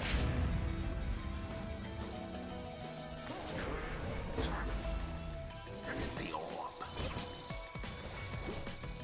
Get in there! No!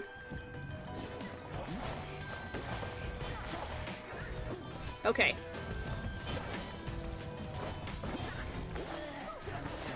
Ferocity unbridled.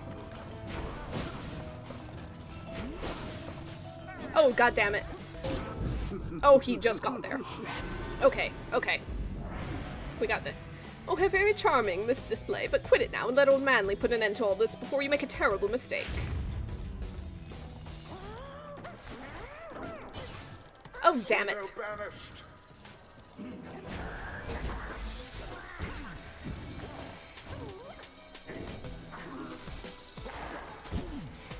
Get in there, Bertrude! Such wherewithal. Okay, okay. If we can just get one more, we can just get one more, we got And this. we are finished here. No! They are much better at that than I am. From Okay, burning he got one. flame to ash. Bugger. Okay, okay, okay.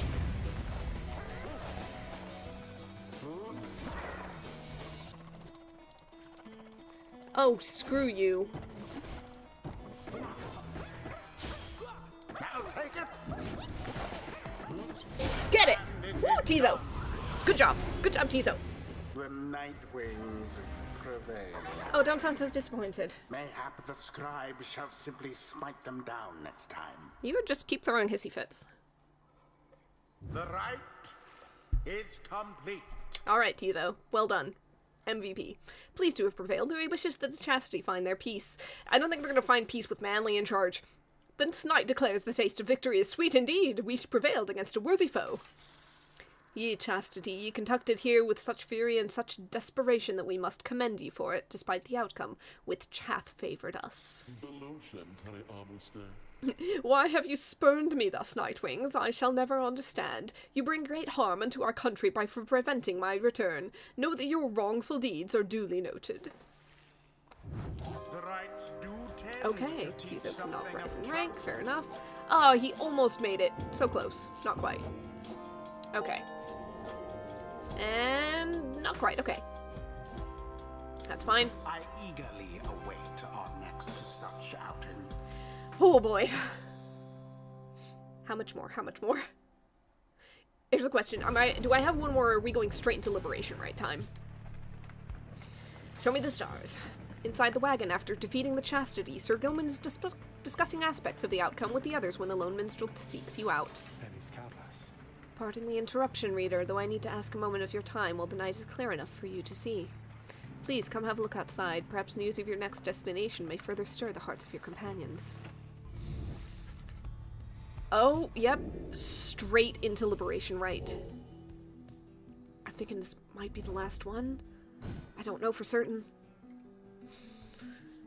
Okay. Sir Deluge is already on his way. Okay then. Alright. The cycle turns even more quickly now until such time as it shall shudder to a halt. He makes a sound then, almost like a laugh. I forget myself, reader. I should not say such things. The scribes, they would say that one ought to focus on the path in front of her. When we set forth to walk a long and labored path, it can all be all too much if we stand back and look upon it as a whole. We may well decide to turn around. But if we begin to walk while casting down our gaze, and whilst resisting well the urge to look too far ahead, we may make steady, careful progress. Soon enough we may arrive where we endeavored. Okay. Nobody to talk to. We continue. And we take off. Let's go. I think I'm gonna put Sir Gilman up for the next. And I really, really hope I don't let him down. Oh, that was deliberate. Your wagon reels from the impact of some sort of massive object slamming into it mid-flight. False Nightwings. Orlok calls down to you all from atop his wagon. Again, you seek to climb that cursed mountain beneath us. Again, you seek to take my rightful place. I should send you crashing down to it, that you might fall as I have. He stares down at all of you. But I shall not. Rather, we shall meet upon the summit, ere the last cycle of the rites is ended. Until then, I am not facing the deluge, am I? I'm facing him. Okay, Temple Cistern, Tizo shall gain favor. Pamathus shall gain favor. I'll take Tizo. Tizo has been invaluable to me, especially since he has gotten infinite stamina. You make landing on the sacred Mount Alodiel after your encounter with Orlok. Orlok spoke the truth. He has a right to gain the summit. When the time comes, Celeste shall deem him worthy and shall let him pass. While he has transgressed against the rites, he has also already been anointed and prevailed. Nothing is written in the book on this, and liberty ought already be his. For the time, it seems that he has not yet traveled to the summit. Perhaps he is still making preparations with his fellow exiles. When exactly Orlok intends to make good on his promise, he did not make clear. For now, you are to confront Sir Deluge and the Pyre Hearts upon the summit, but first you may prepare. Okay. Seek the Worm Scribe's favor. Later that afternoon, you accompany Tizo through the ancient formations of Temple Cistern to the monument of Under King Oris. Hello again, old friend. I know that you and all the scribes are watching over me and all of us, and I am grateful to you. Your ancient rites are ending soon. I promise you my friends and I will make the most of our last 2 chances here. 2 more? You return to the wagon after he's finished paying his respects. The summit awaits, but first there is time to continue practicing your vocations. Okay. Let's mentor someone. I could just cap him out. I could push her further along. level either of them.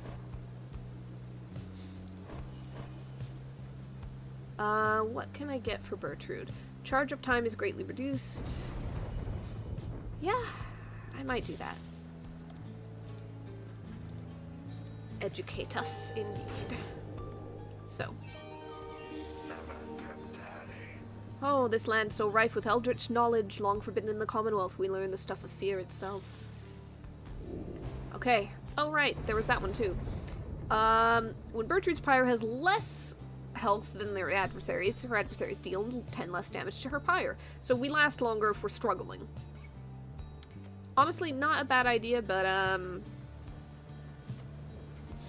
don't know, I think I want the faster cast right now. Those who deign confront us, we shall give increasing reasons to beware. Okay, let's go. Someone wants to do a chat. Oh, Tizo, why you look sad? Tizo seems to be in the midst of a conversation with the lone minstrel as you approach the two of them. The little imp appears perturbed about something.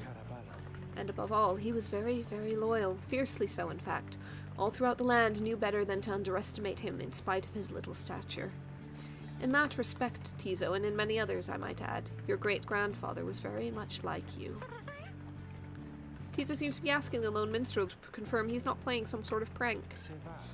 Aye, I'm being serious. Have you known me to be the jesting sort? Tizo seems to be admitting the lone minstrel has always been sincere with him. Just so. Then please do not denigrate yourself, for you are not only his heir, but you are my remaining link to him, and thus to all the eight.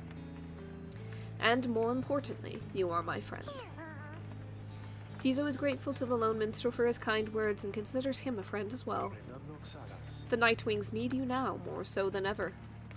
Then the lone minstrel turns to you. Is that not so, reader? Heartily concur. Tizo is very important to the group. You concur with the lone minstrel's assessment of Tizo, a most remarkable and irreplaceable member of the group. He is an extraordinary imp indeed. At this, Tizo rushes up to you and gives you an imp hug. I want an imp hug! Tizo is grateful to you for your kindness and your support of him. Tizo bounds off happily as the lone minstrel looks on. And there he goes. Thank you indeed, reader. Tizo sometimes loses sight of all that makes him special, a quality uncharacteristic of his kind, but not so much uncommon among yours. Once there was a time when he was the sole imp able to conduct the rites. Since then, however, other triumvirates have found imps with the capacity for it. They make for useful allies, no, more than willing to conduct the rites, while having no desire to leave this place, although little Tizo does have dreams of visiting the Commonwealth. In any case, I am certain he shall continue to serve the Nightwings faithfully. The lone minstrel bows his head on his way out, bidding you a good rest of the afternoon. Tizo gets more hope. It occurs that this cycle has been so short, we haven't been able to get the messenger imp from Jody. Maybe we'll still get it on the path up. I could be speaking, like, moments too soon, but I kind of want to know how she's doing. Right here? Yes! There it is! The messenger imp! Thank you! Alright. Jodariel's past transgressions have all been forgiven. She soon was to be reinstated on the blood border on the presumption that she wanted her old status back. In fact, she was offered an especially prestigious leadership position in the First Veil, for a demon such as she could not be seen in the streets. An elite blood border platoon shrouded in secrecy other than the famous results of its operations. The Commonwealth's veiled leaders always were surrounded by sentinels in similar garb. Yep. But she refused the gesture. Rather bluntly, the report suggests. Instead, she sought Volfred's agents, as well as several of her former fostered sons and daughters, and so the ranks of the revolution grow stronger. The last part of the messenger imp's news must have been damaged in transit, though appears to be in Jodariel's own words. All you can tell is that it says, await. You thank the messenger imp for relaying this information. Your companions are excited to discuss the news. Having someone of Jodariel's will and stature with us on the other side shall pave the way toward a brighter future. Tizo's fired up about the news of Jodariel's return. We can envision it, a demon such as she let loose within the Commonwealth. She is an inspiration to us all, or to this night she is at least. Wonder what the rest of her message said. The news of Jodariel's liberation fills you and your fellow exiles with newfound resolve, plus one hope. Wish her luck. On we go.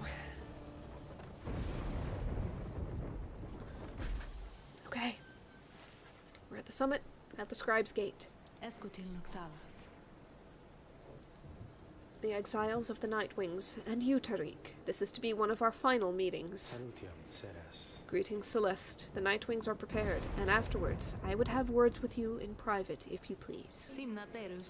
It seems to me rather late for words now, Tariq, but I shall hear them once your charges cross the gate. Now all of you come forth. Please state your name and what it is you seek whilst crossing the Scribe's Gate.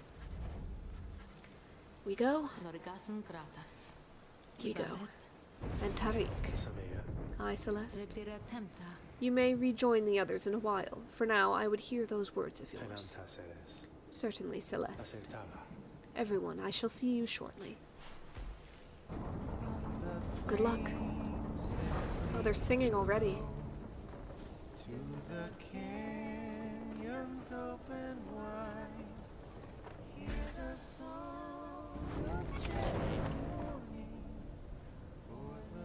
No one to talk to.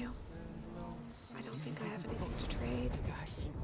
Oh, it's cold. Oh, nobody. Buying anything? I'm sorry, I can't afford anything. Moon serum and sun serum, star serum. I'm sorry, I don't have the gold for it. And I don't want to get rid of these keepsakes. I know I'm supposed to, but I just can't. Sorry. Let's go. Oh, let's go. The lone minstrel has returned and approaches you as you wait, the signal from the stars. There is something I wish to ask you, reader, something which ordinarily would not be my place to discuss in any detail.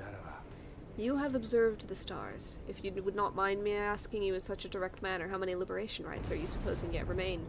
Tizo told me 2. 2 remain, including this one now. Tizo has told me that. And I trust Tizo's instincts. I concur with your evaluation. I wish to make certain that you are aware, so that you and the Nightwings may yet make the most of your remaining time together thus. As to what shall happen once the final liberation rite is ended, we soon shall both find out, but lo, it seems we are called upon once more. Look forth. Okay. I'm taking no detriments. I'm going straight for it. Oh, these guys are small and zippy. I'm gonna have to be very aggressive. Okay. Okay. Reader, I would ask that you think back for just a moment, if you please. If you insist. When you first looked upon the Book of Rites, think back upon the words that it revealed. Oblige the voice that tells you more. Oblige the voice that tells you more. Would that the scribes were here among us still. I'm sorry. I have not sing your praises to them, rest assured. You pitch such hissy I fits trust that you shall savor this occasion. that I have no respect for you. You shan't have to oblige me for much longer.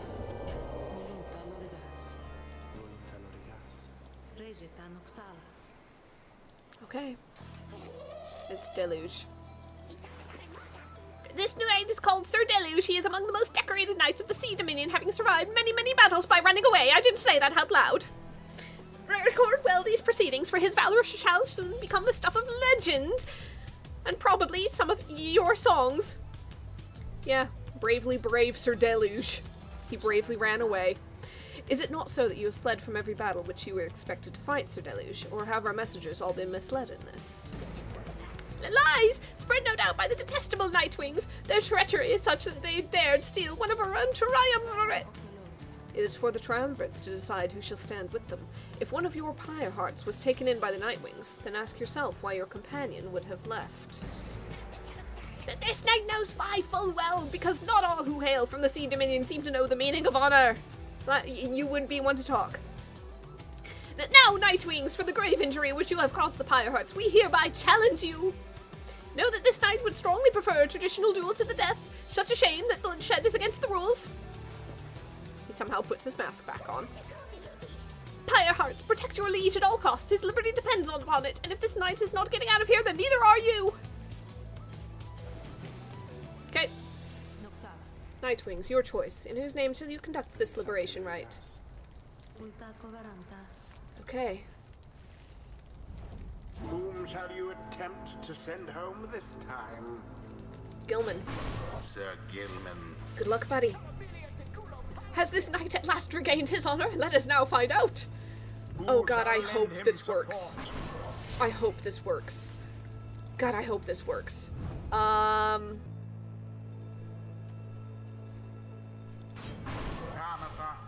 God, I hope this works. The sooner we can have this stuffy place, the better for one will ask me.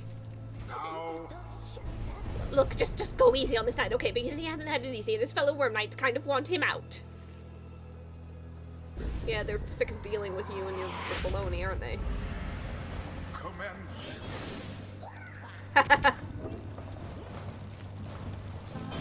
No! So close, so close, so close.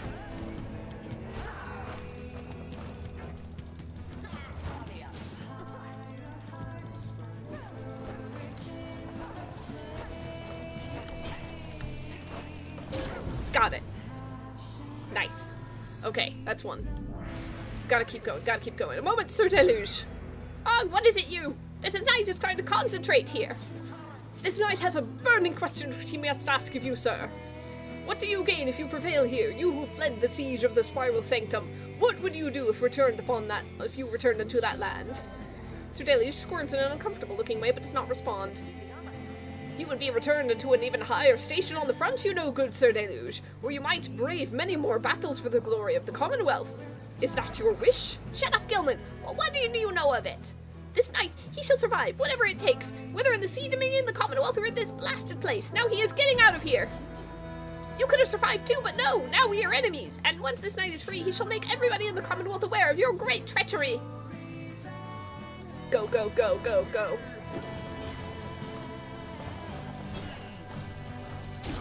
Go, Gilman. Okay. Okay.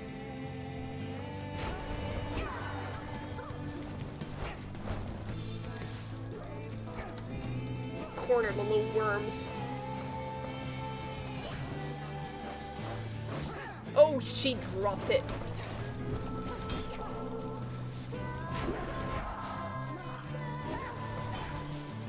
Go, go, go!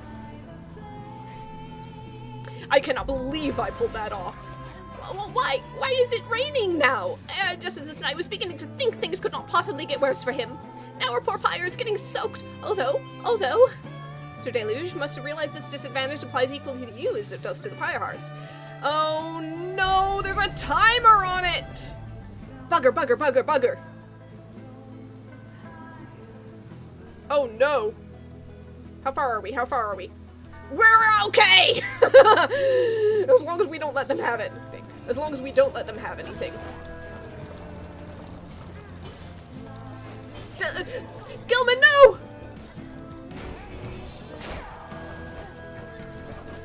I got stuck. God, I hate this sometimes. Go! No.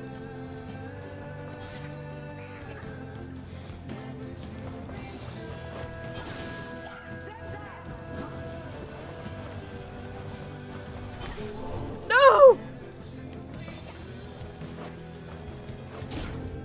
Bugger! Okay, okay, okay, okay.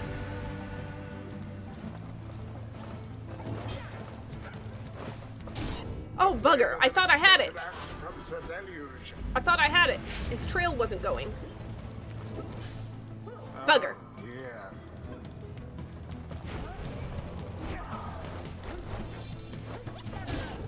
Bugger! Why? Bugger it! No! No, no, no, no, no, no, no, no, no, no, no. Go, Gilman! There it is. Oh, okay, we got it, we got it. The blasted Nightwings proved their worth. Blasted Nightwings, indeed. Rather convincingly, Ooh. I must admit. I don't know what this sudden turnaround is where I keep winning things, because I remember for a while I was just losing everything. Oh boy. I think it's because I'm using better characters, faster characters, and I'm better with speed. Exile appointed by the Nightwings shall be free. Oh gosh. Absolved of all misdeeds, return to glory in the Commonwealth. Indeed. His You adversary wimp bag. and all others shall remain to carry out their rightful sentences. Come on, you control that armor. God, this knight knew this was too good to be true. Ha! In your face. I love how he's pointing with his tail. What else did he have to point with? I know, but it's still good. Sir Gilman stares at nothing in particular. You sense that he is taking in what has transpired and what it means for him. You've got this, buddy. So then, this night, he is to be free. Fight the good fight, buddy. He is to be free! Nay, but that would mean... Why, that would mean his honor is restored. One cannot go back into our commonwealth by any other means. This knight's exile was self-wrought, his disgrace profound, that he has been atoned under the eye of the Underking and all those of all his noble comrades. He begins to grow very emotional, and then...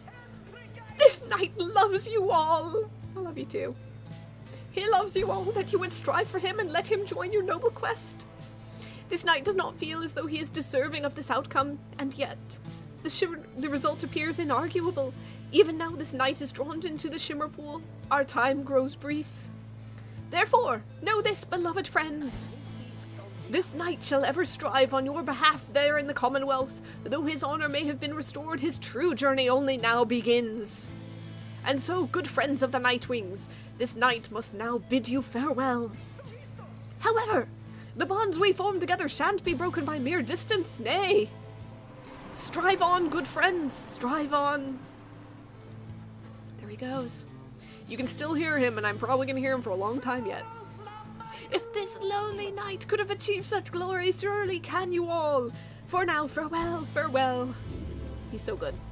May he return in glory. Sir Gilman. Look at him go. The cycle of the rites is nearly at an end. I've got one more chance, and I bet Orlek shows up for it. I've been saying that for how many rights now? I just keep expecting it. He is waiting in the wings. Yep, I know. Doing well. Nothing there. Nothing there. I really need to use them more. I am just not very good at them because they are slow-moving and finicky. I suppose that Bertrude does have her zip, her speed slither. Oh, you prevailed in the liberation against the Pyre Hearts. Already does the Black Wagon feel quieter than usual without Sir Gilman, who returned to the Commonwealth. You overhear some of your companions reflecting on this. Tizo is sad Sir Gilman is no longer here, yet happy for him. Oh, cheer up already, Tizo. You wonder who, if anyone among you, shall be the next to go. We'll see. The last light of the stars still shines for us above. At this point, what is to become of our plan needn't be the subject of our speculation. I trust that we'll learn the outcome soon enough. 75%. Our actions to this point shall pave the way, perhaps our faith as well. So let's for now focus on this. We stand upon the brink of the last turn of the cycles of the rites. Soon we'll have a final chance to get one of you home. Now, reader, up for a little stargazing. Let's see where in the downside we shall be returning for these final rites. Alright. So if the pattern holds true, then I'm gonna have one rite out there and then one liberation remaining. Haub. Go. Yomer. Okay. Okay. Go against the accusers at the Spring of Yomer. The Tempers at Haub. The Dissidents at Gol. What does the planner look like? Oh, bugger, we've got the Chastity up there. Screw that. Okay. Okay, let's see. Heck, I am gonna end up... unless Orlek takes over, I'm gonna end up facing the Chastity, aren't I? Okay.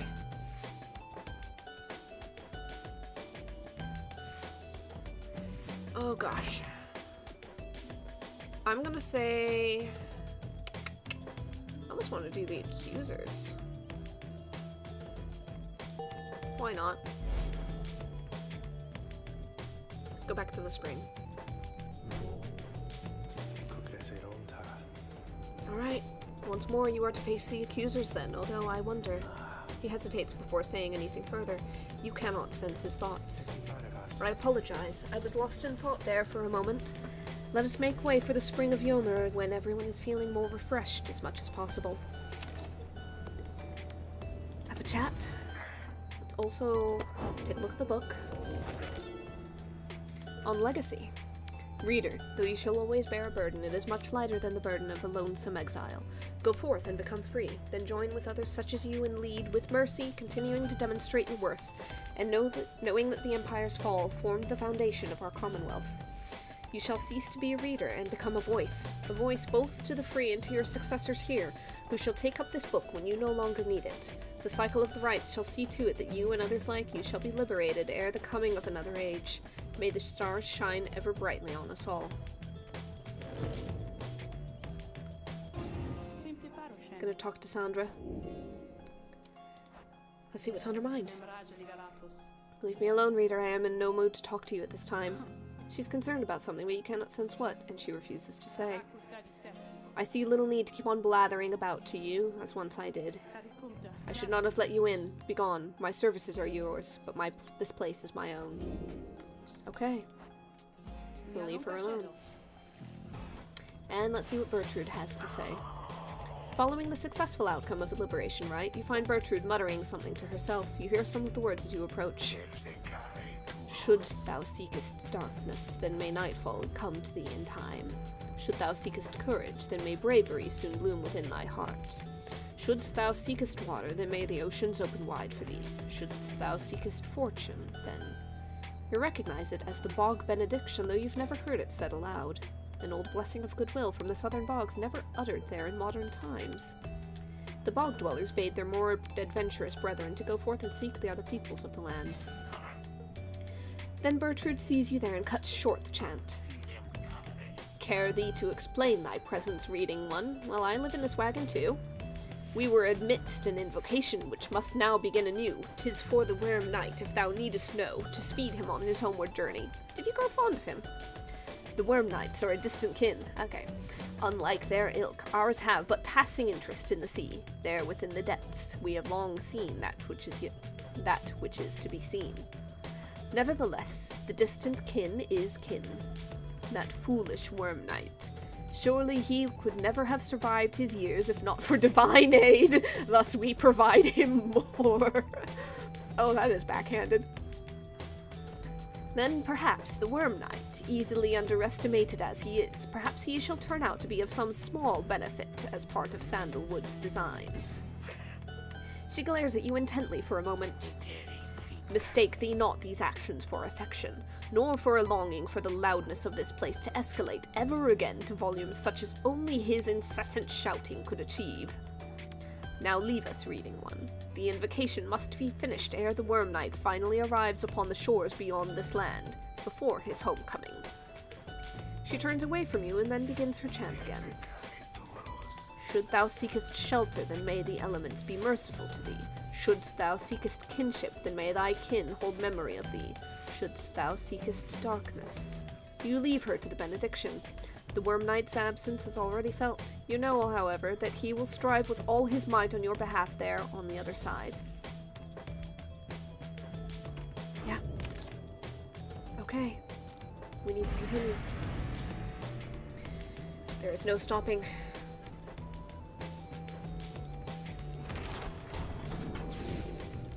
Down to the spring. Last time.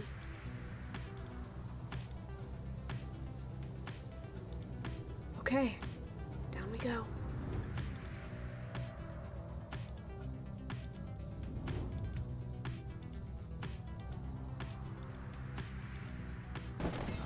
Oh, I ran into them. A pleasure to encounter you within the skies themselves, O Nightwing. Sorry about that. I couldn't see. They deliberately crashed into us, Father, yet you still address them in such a cordial manner. Now, Almer, I'm certain this was an honest accident, and it appears no lasting damage has been done. Please take the helm as I shall go and start to pick up all the fallen artifacts which shook free from the walls after the impact. Perhaps some of these old heirlooms may be repaired with adhesives drawn from certain flora we may find along our long and difficult quest. I'm sorry.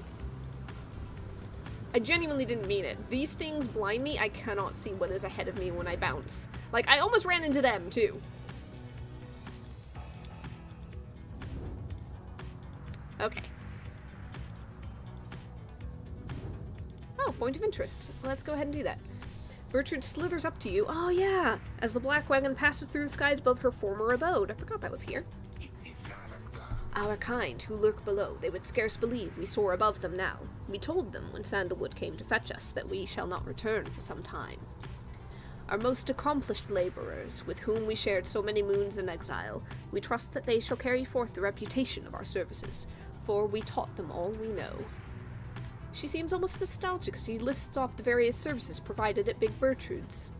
Curses, balms, potions, powders, cleaning reagents, sleep medicines, fungicides, seances. Big Gertrude's earned quite a name for itself throughout the downside for these and other things. When we are finished here, provided we do not return from whence we came, we shall return to our establishment and carry on our business there, for there is much demand. They seem to be doing all right, just kind of staying in one place for all the advice in the book is to keep moving, keep moving, keep moving. So, we've got the Glue Hive, Volfred thinks we might find something, and Fall Flat. Pamethyst spots a convenient landing where we can pursue vocations. Sure, let's pursue vocations.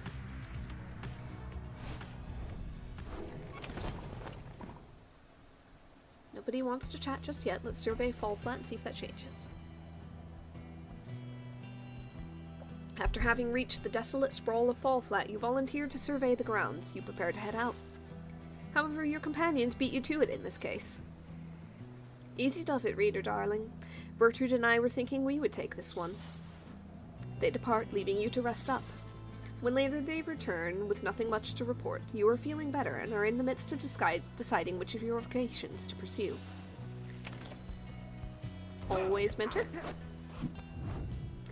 Let's see. I can push Pametha up over that edge, perhaps. I think, I might be able to. Okay, hold on. Needed for next rank, yeah, it's 1,000 when I mentor someone, so he will get there. She will get there. He might not, and she might not, because needed for next rank, no. Current inspiration needed for next rank, not quite. Okay, so definitely Pametha. What shall I give her? Saluting? 5 seconds after banishing an adversary moves 30% faster than usual. I'll take that. Let's chat together for a spell. Alright. You and Pametha go over what you know of celestial landmarks that you've been to and how the properties impact the Nightwings and the Rights. You can tell how she knows many of them well by now. Maxed. I used to soar above the mountains with the High-Wing remnants, and we would see the Commonwealth shining down on the horizon. It enraged us, the mere sight of it. I can fly free no longer, yet that anger, I don't feel it anymore. Let's go. Speed. I spent my life among the mountains. These places all felt very new to me at first. Okay. We're good. Nobody to chat. Let's continue the journey. There is, I guess, less to say now. On to the spring. I've got fewer people to chat with.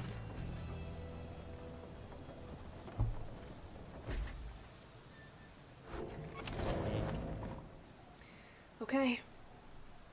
I don't think it's worth looking there, but just in case. It seems awfully quiet, I gotta say, without the slippery little character that used to hang out with you, I mean. Dogs like this a lot, know what I mean? Hope you found that honor thing he's always going on about. We don't got that in stock just now. Alright. Got that there. Pile of stardust, plus 10. I have everybody at or near enough full that is not going to help me, and I do not have enough money to buy anything of use otherwise.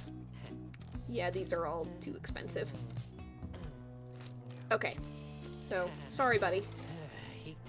Just not a lot of customers today. I have not been doing a run where I go for a lot of valuables in this, so I don't have a lot to sell, and therefore I don't have a lot to buy. Also, I am determinedly holding on to those, like, personal talismans. After making all the necessary preparations amid the dry flats of the Spring of Yomer, you and your companions await the commencement of the rites. It is quieter even than usual on the onset of such events. The lone minstrel appears, bearing some sort of news.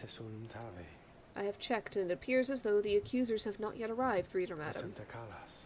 There is no sign of Lendel, or anyone. Their sigil is not set, either. If what he says is true and your adversaries were not present, then you presume the rite cannot commence. However, the stars themselves seem to indicate you are mistaken. Okay. I genuinely can't tell if it's a sort of fake-out where, we've been told before. It's been getting more and more frequent that the narration's been like, oh god, we have no sign of them, we're not seeing them, where are they? We might not be able to do this, and then they show up at the last minute. Reader, the Commonwealth, your home. Today Bold of you to it assume. is aflame. Much like a stack of books. Really? Aflame because of you. Because of your outlandish plan. Not that you care. Not that you shall live to see this place again. Your attempts at revolution shan't succeed. Though by all means, keep trying. I don't know, I'm sitting at a 75%. It's not, myself, like, the best. I shall enjoy presiding over these remaining Definitely chance of rites. failure. I've played D&D, I've rolled enough d4s to know.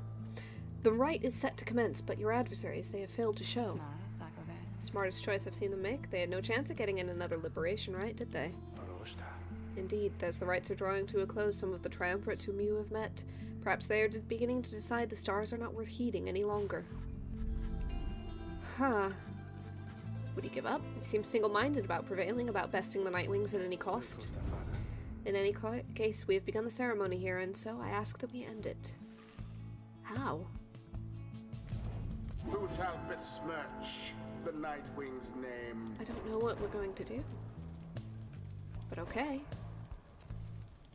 They are maxed. Let's put Hamatha front and center. And let's see if we can just put these two up. I probably should have chosen them in different order. That is all, then. We take no pleasure snuffing out a flame disowned.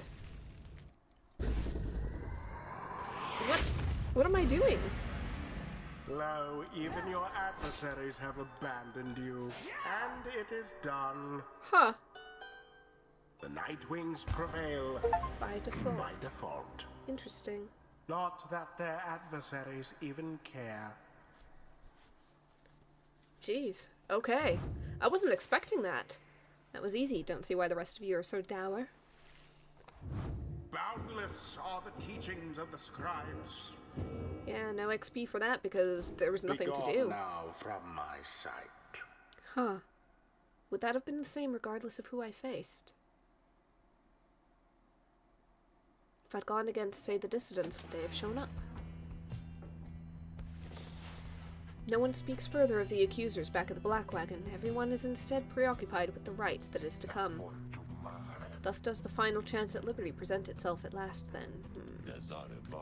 I'm afraid so. Our plan is an imperfect one, yet here we are, faced with this vital opportunity.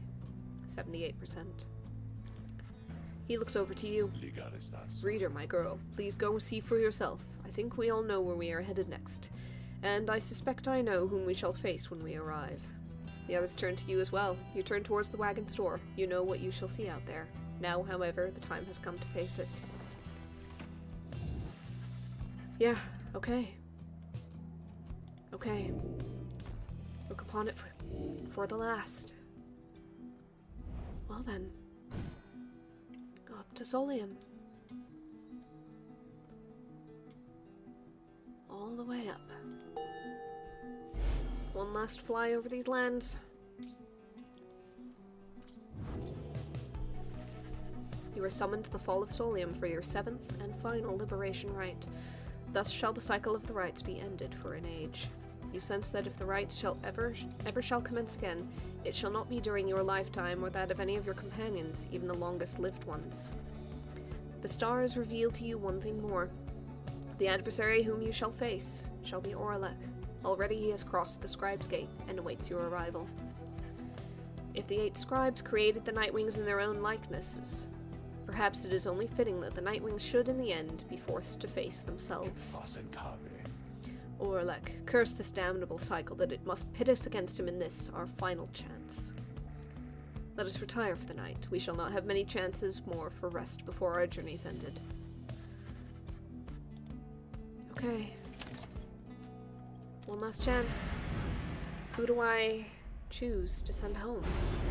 Foolish reader. Oh, you again. Your so-called friends. You are accomplice to their hateful plot. Oh boy. They are exploiting you. You shall never have your freedom. Buddy, that was said at the, near the beginning. The reader cannot achieve freedom through the rites. The only way is by participating in them directly. You were not saying anything new. Alright, by dawn you were already up and about after a troubled slumber. The Black Wagon is prepared for its final voyage to the Folosolium. No one speaks. Up we go. As you lift into the skies, the lone minstrel raises his voice, cutting through the somber mood. Reader, a certain olden ballad comes to mind just now. I think it may befit the circumstance. Perhaps it may help to pass the time on a longer flight. Would you mind it very much if I were to play this song for the Nightwings? Please do. By all means.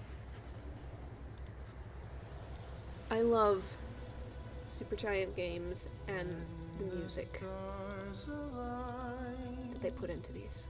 The rights shall come to bear, illuminate the signs, the exiles shall be there. All are not the same, but 3 shall be as one.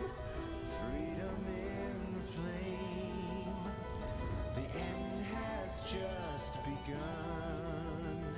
Strength may break our own, but twisted make a great.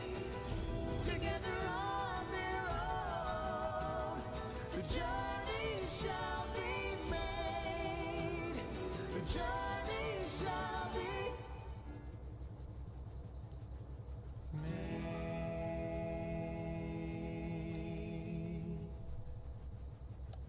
So good. It's so good. I had to be quiet and listen to it.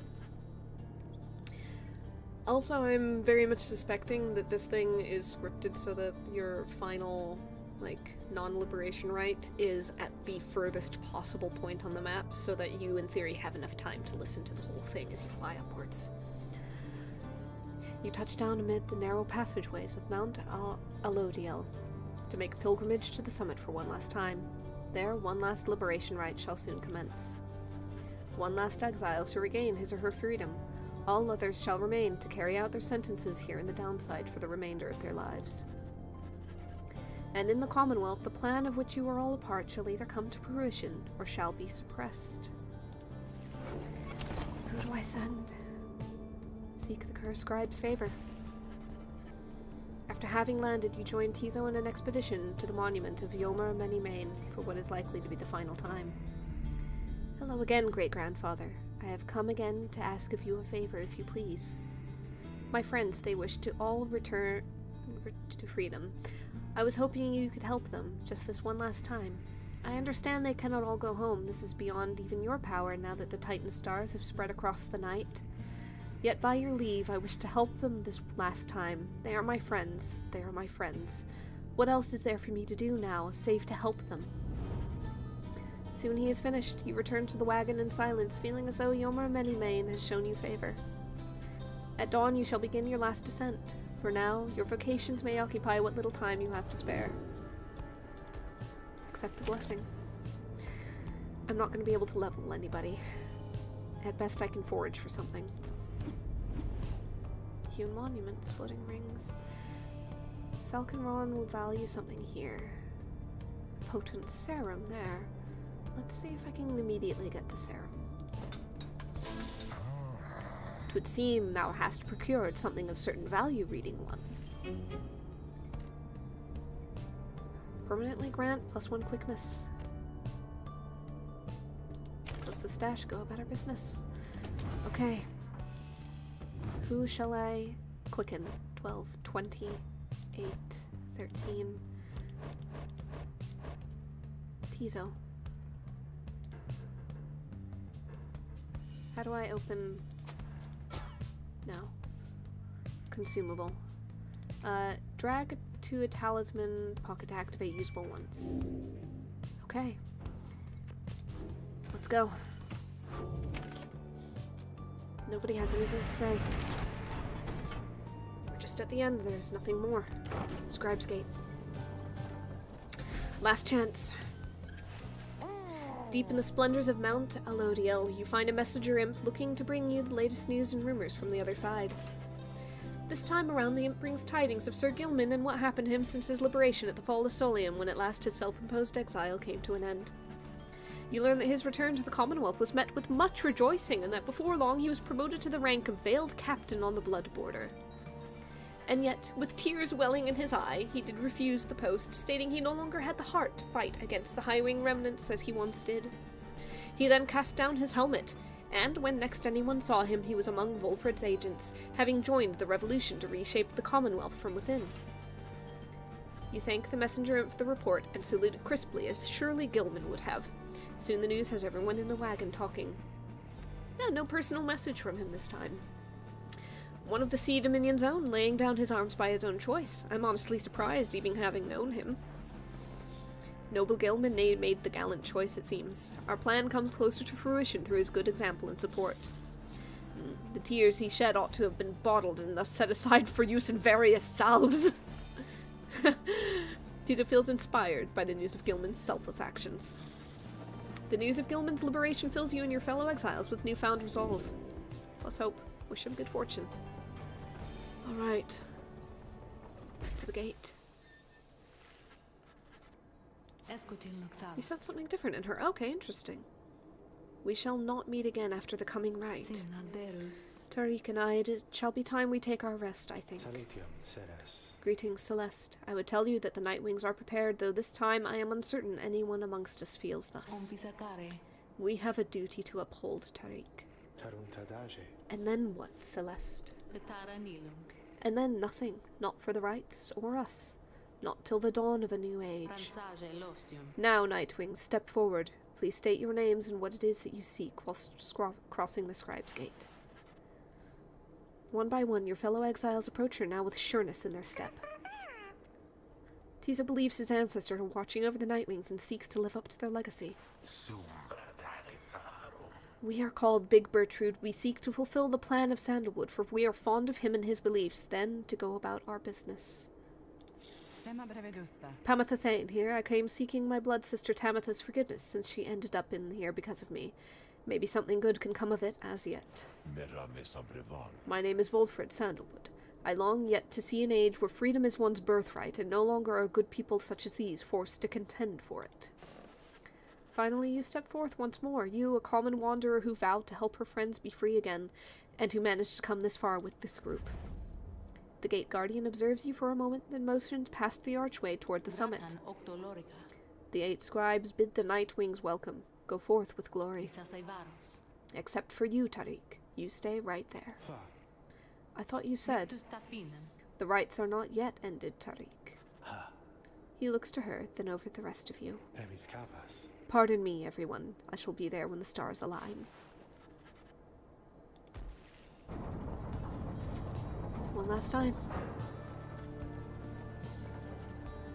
Let's go. I feel like Orlok is likely to beat me. You have gained the summit of Mount Aldoliel for the 7th time, the final time in which any of you shall have a chance to leave the downside. Okay. The Beyonder Crystal seeks you. Thank you for visiting on such short notice, reader. I understand you have important matters to attend to. So let me be blunt. Please listen for a moment, then. I know this whole affair is coming to an end, all of it. I sense the binds that formed the rites becoming weak. Which means, soon, you shall not need me anymore. Not that you have needed me at any point, but still, my services will not be of any further use. I would love to tell you that this means I shall be free from my eternal prison. For some of my beyonders it shall be a release. My accomplices are bound by weaker words than those which have bound me. They shall fade away, I think, and finally rest. I, however, shall remain. She hesitates for a moment. Thus I have a proposition for you. I do not know where you shall go from here, but I ask you to take me there, wherever it shall be. By that I mean, take this stone prison of mine and keep it. Do not just leave it, as have all your predecessors have, each time their stay among the Nightwings reached an end. Soon the Beyonder Crystal shall serve no use at all, except to keep me trapped. I am content to remain thus, for I have little choice, but I would prefer to do so in your company. For I do enjoy your company, reader. This may not be much of a compliment, but I assure you that I much prefer your company to an eternity of solitude. I have no wish to see you gain in years and to eventually decay, whilst I remain unchanging. But I should rather have more years whilst having contact, even if those years are to be brief. They shall afford me many more in which I might think back upon our times. Nor do I expect you to accommodate my needs, for I am well aware that I have my limits in accommodating yours. That is to say, I wish you to go forth after this night, and live your life however you see fit, for your own sake. May all this rights business enrich your coming days somehow. And, in considering that life after this night, if you think that there may be a place in it for me, however small, then, once again, I simply ask that you take me along. That way, should you ever wish to visit me again sometime, you could, and I would like to have that as an option more than not. My request here is a selfish one, for there is little I can offer in exchange other than what little my companionship is worth. Perhaps I could lull you to sleep once in a while. Who knows? You could always try to sell the Beyonder Crystal for a reasonable sum somewhere, or something to that end. There must be someone out there with an interest in this thing. So then, you have heard my sad little proposition. What do you say? Agree and do it. You grasp the Beyonder Crystal and set it into the folds of your clothing. Sandra senses this and makes a sound as though surprised. Thank you, reader. She is at a loss for a moment, then. Let us go, then, from this place. Go and face your last remaining adversaries. May you crush them under heel and achieve the outcome which you seek. I believe you shall prevail. Keep it with you. Oh, boy.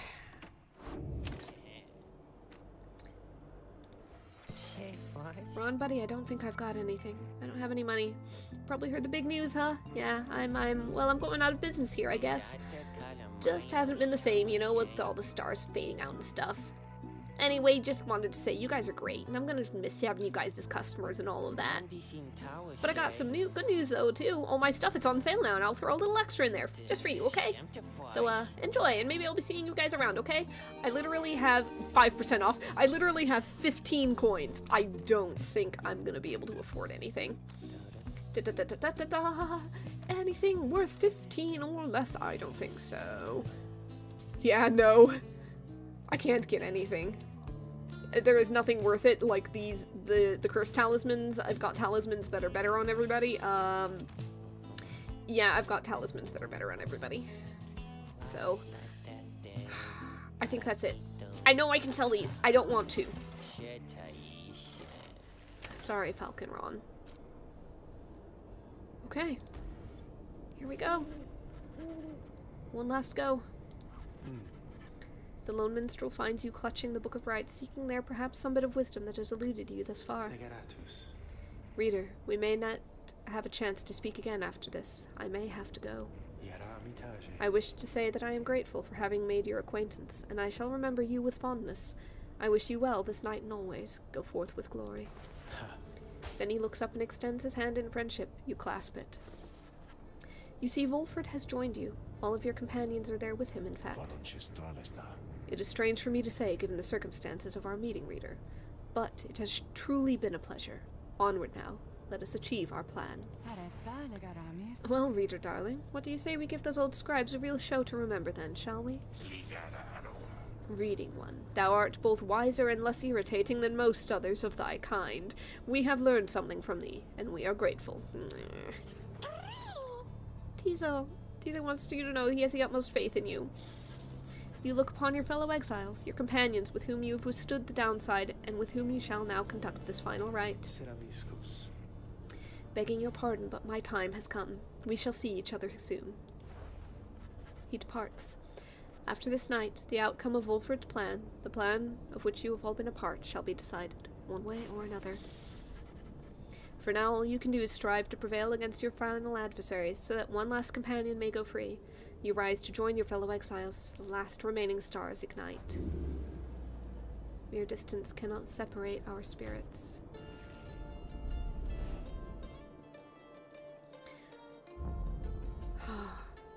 Thing is, that plan is, even if I succeed, even if I free somebody, that plan is not going to reach 100%, I'm sure of it. Unless there's some, like, final boost, like, in the end credits that gives, like, I don't know, a 20% jump or something like that.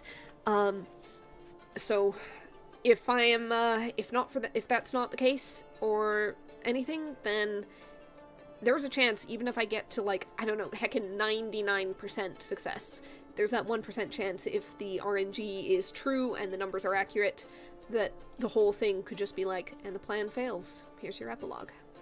I don't know. I don't know how it's gonna go.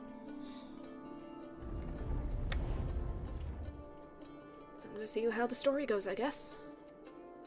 Having come this far, you need but take the final steps upon your quest for freedom.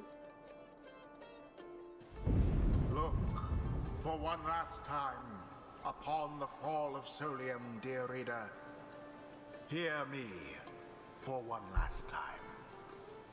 For soon, the few remaining stars shall fade away, leaving you stranded there for your remaining days in that forsaken land where you deserve to be. The rabble that you roused here in the Commonwealth shall be put down. The exiles whom you liberated, all shall fall in line. But first, let us get on with this last liberation rite. You face none other than yourselves. Each so unlike the glorious Nightwings of yore. Okay. 'Tis a shame that one of you shall soon be free. Okay, who do I choose? For you deserve each other. Who do I choose? But before the lone minstrel can concur as per the custom, not another word. The demon Orlok slowly raises his clawed fingers to his mask. The false Nightwings have arrived at last. Long have I awaited this. My freedom once was stolen from me. Then I was cheated of it here upon this mountaintop. You may now attempt to take it from me once more. He stands there for a moment silent. Then Orlok dons his mask and stands prepared. May these damned rites cease forever for the misery which they caused. Hi! I'm on the last rite! Nightwings, we shall not meet again after tonight, for the cycle of the rites is all but ended. Thus, I would have your decision on whose behalf shall you conduct this final liberation rite, the one whom you anoint, or else the exile Orlok shall be returned. Yep, I played through a couple hours and I am on the very last one. Good to have you here. I'm trying to decide who to send. Godspeed, reader, you know what is at stake better than I. I have utmost faith in you to make the best decision and conduct this rite with glory. Alright, let's go. Okay.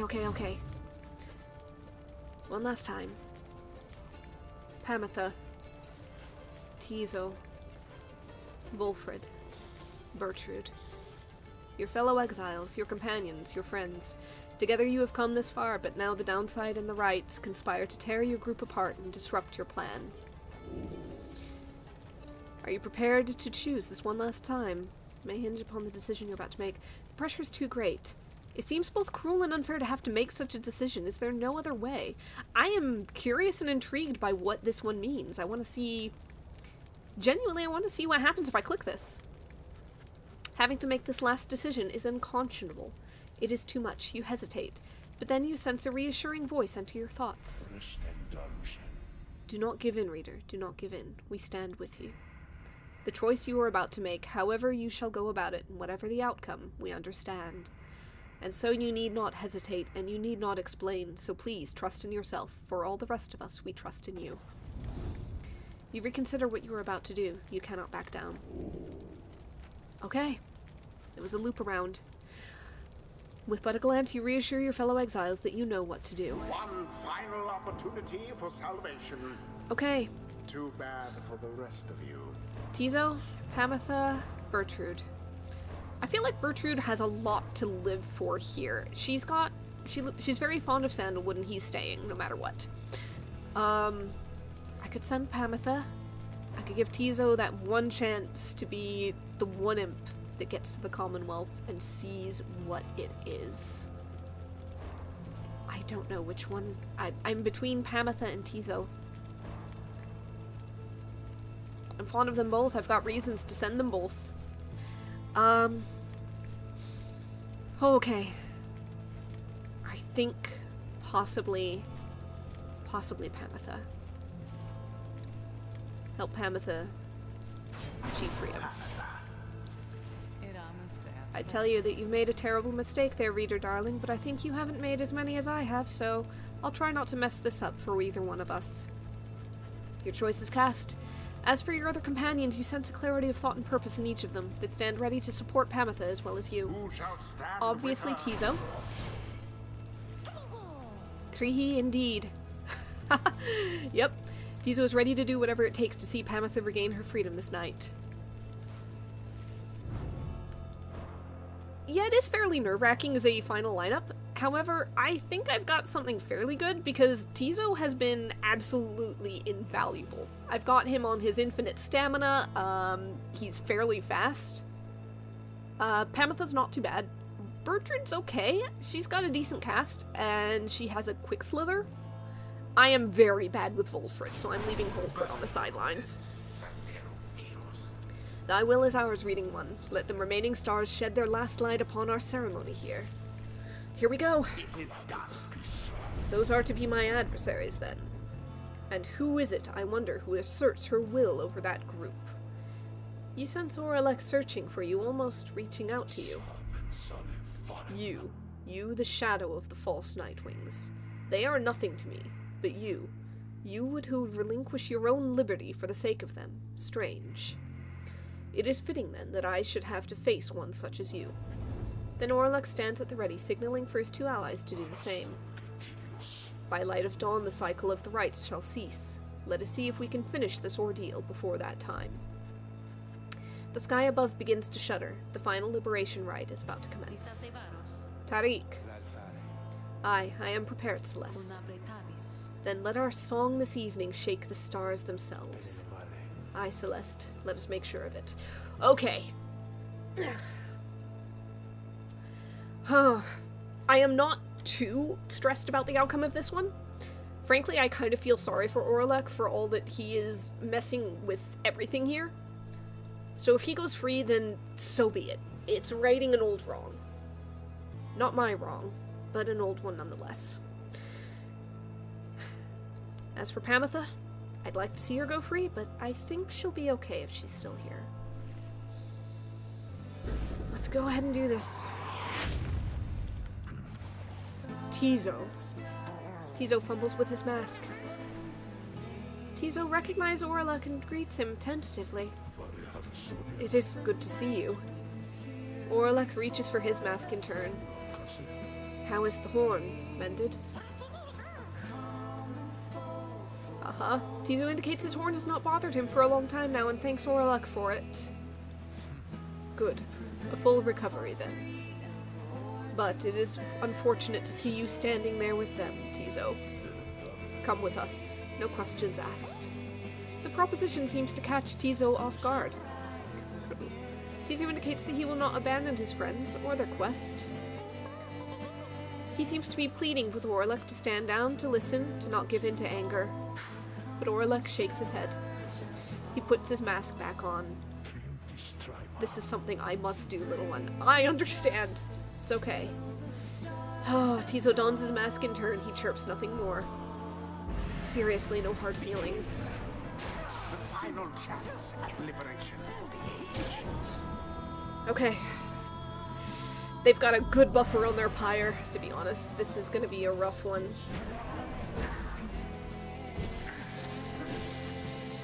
Go, go, go!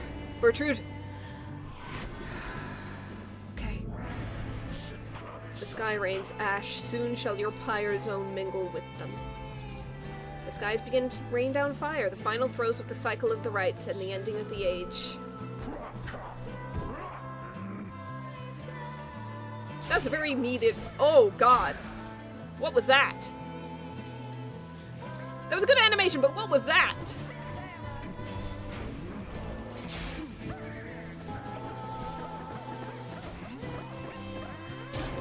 Okay. Tizo. Here we go. Oh.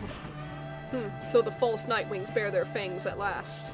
But that cannot be your finest effort. You think you deserve your freedom more than I? Then fight for it, damn you. Yeah. I was tempted to throw the match, but also I'm like, I gotta do this. I gotta do this. Oh, she died. She went down. She went down. She went down. Oh, I ran right into that. Okay, that's okay. It's okay. It's okay. It's okay. It's okay. Oh, nope. He's gonna get this one. That's okay. It's okay. Okay. Whew. Yeah, it is very interesting that the game is one where you can throw the final match on purpose because you care too much. Oh, he dropped it.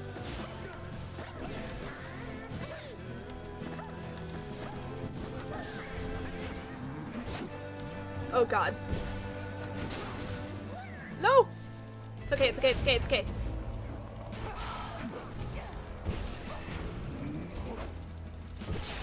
Oralek is banished. Oh, I'm stuck.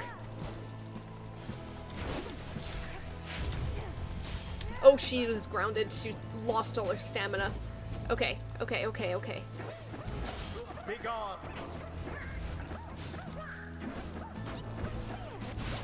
Okay. Oh no! Okay, no, he survived. I thought for sure that had taken him. Oh, okay. Oralek stands, breathing heavily. He looks back on the thin lick of flame that is his smoldering pyre before turning his attention back to your triumvirate. I'm sorry, buddy, you gotta fight for it. You can fight for it. Absolutely.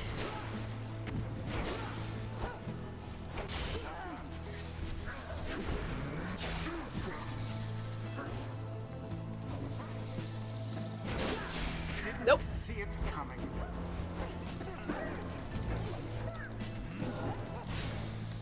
Oh, she went. Oh God, that was bad. It's okay, it's okay, it's okay.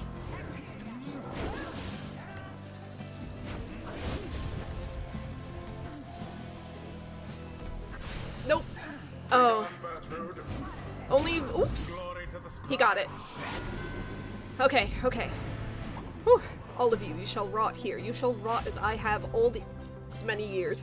You false Nightwings who would deny me once again my rightful liberty. You who would deny that liberty to all the triumvirates you face and vanquish under the guise of the traditions of those blasted scribes. We're trying to change it. Come, let us continue with this glorious affair.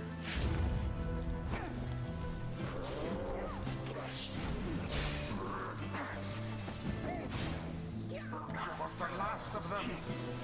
Go, Bertrude. That's it. That's it. Oh, that's it.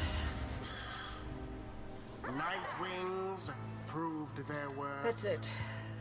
An Ametha, do us outcome proud. Which left little room for doubt. Thus ends the liberation rite. This ends all the rights. And thus, the scribes have chosen. Not bad there, reader darling. Just another night in the downside, no? You look upon Ametha for what you expect shall be the last time you see each other.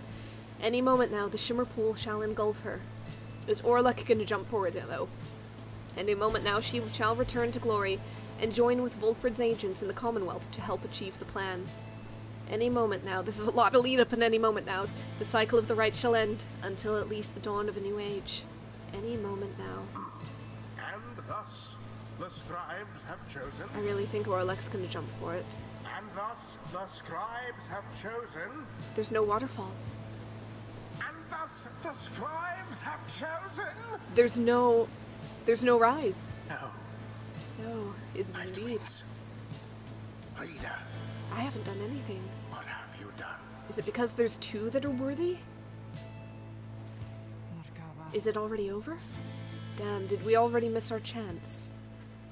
Each prior time upon the fall of Solium, the Shimmer Pool has opened following the Liberation Rite, and taken in whichever exile prevailed. But now all is still, and the light of the stars above has all but died. You sense a growing fear that it is already too late, and that the Shimmer Pool shall not reveal itself again. Orlek approaches, his head bowed. The 8 scribes saved their greatest treachery for last. Then something else catches his notice. Wait. A sudden rush of starlight cascades through the stillness of the summit. The Shimmer Pool has appeared again, different somehow, but open. Pamitha looks upon it, but it does not engulf her, at least, not yet. It seems I was mistaken then. The 8 scribes. This is not their greatest treachery. It is their greatest jest. The Shimmer Pool is flung wide open. It seems that all are worthy now of freedom. Orlek strides towards the Shimmer Pool, but halt, Orlek. Orlek glances over at the lone minstrel, almost in surprise. The Shimmer Pool has lost most of its strength. You step inside and you shall surely drown, of that I can assure you. He laughed to himself at this. Then we have all been cheated. No, the Shimmer Pool is revealed, and one of you may still return as planned.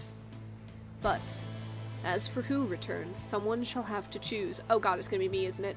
Ere the last light of the stars is extinguished and the rites cease to be, this is the final trial of the scribes.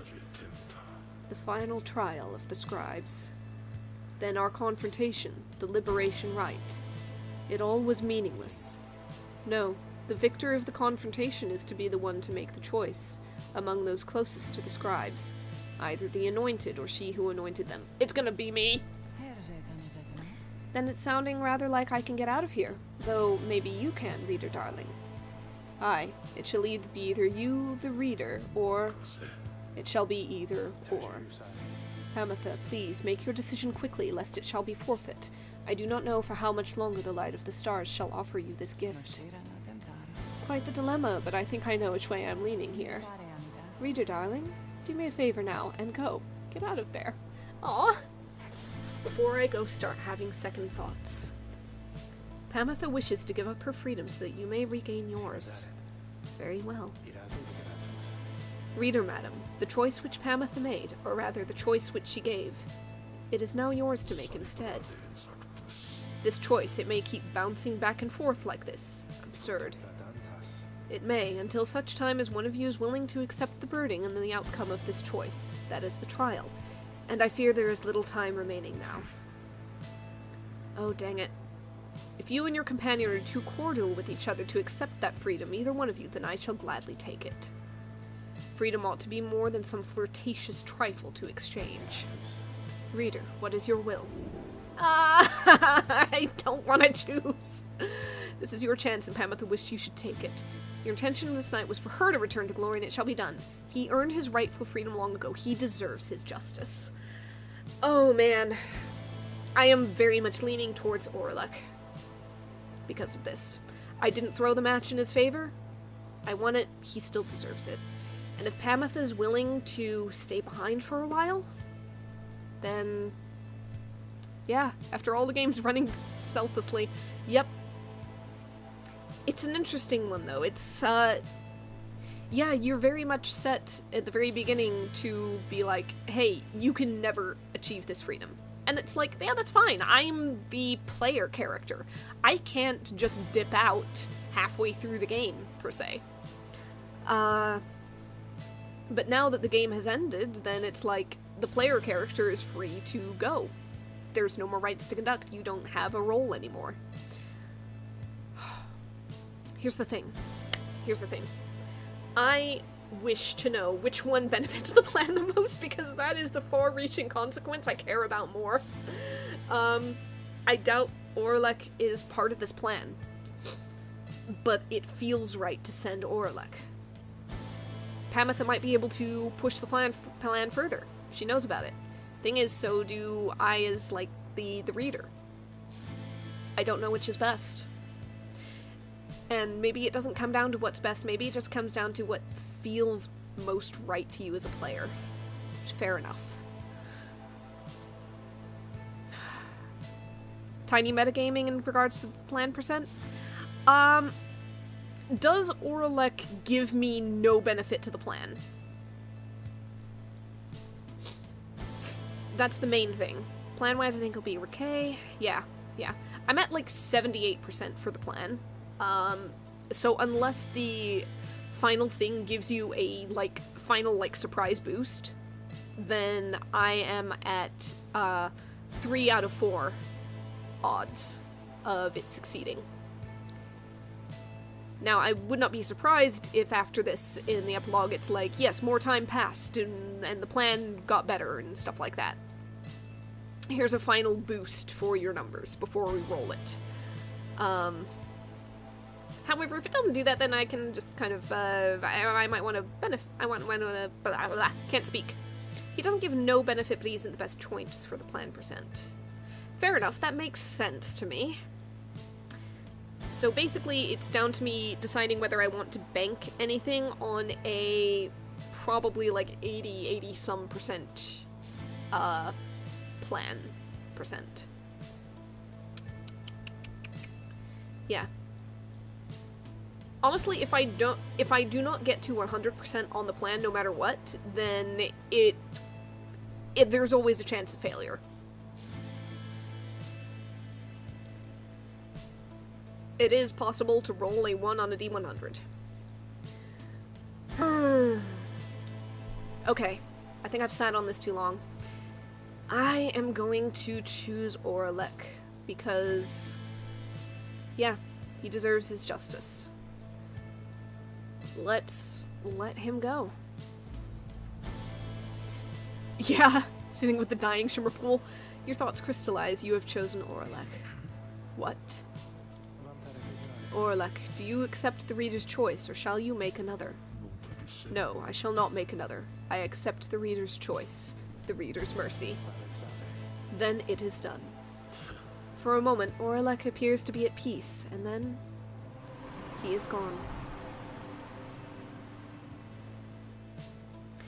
Yeah, that had to be a snap decision you made in terms of the lore of the game itself.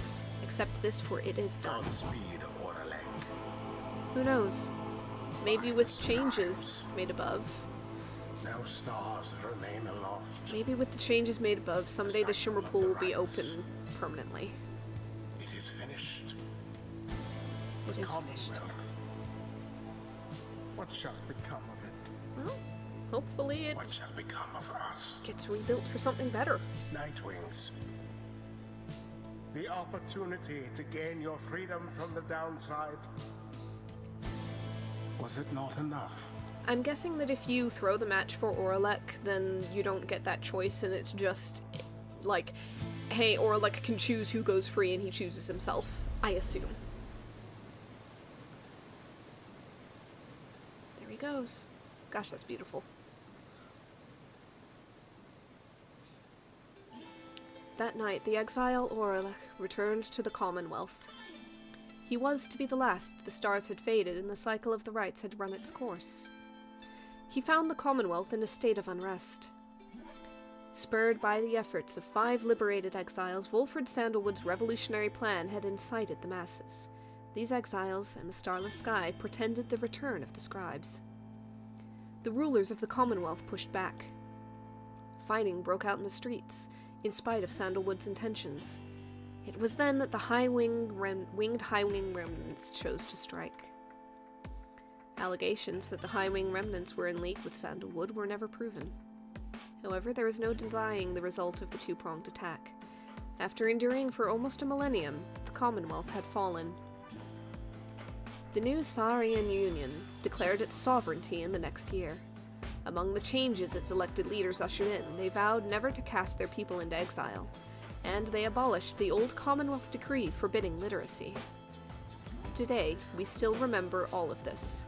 So I'm guessing the plan isn't a succeed-fail, it's, here's some thresholds, and you get a good or better, result depending on what you hit.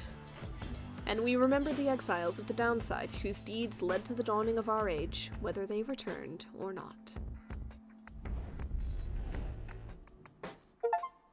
There they are.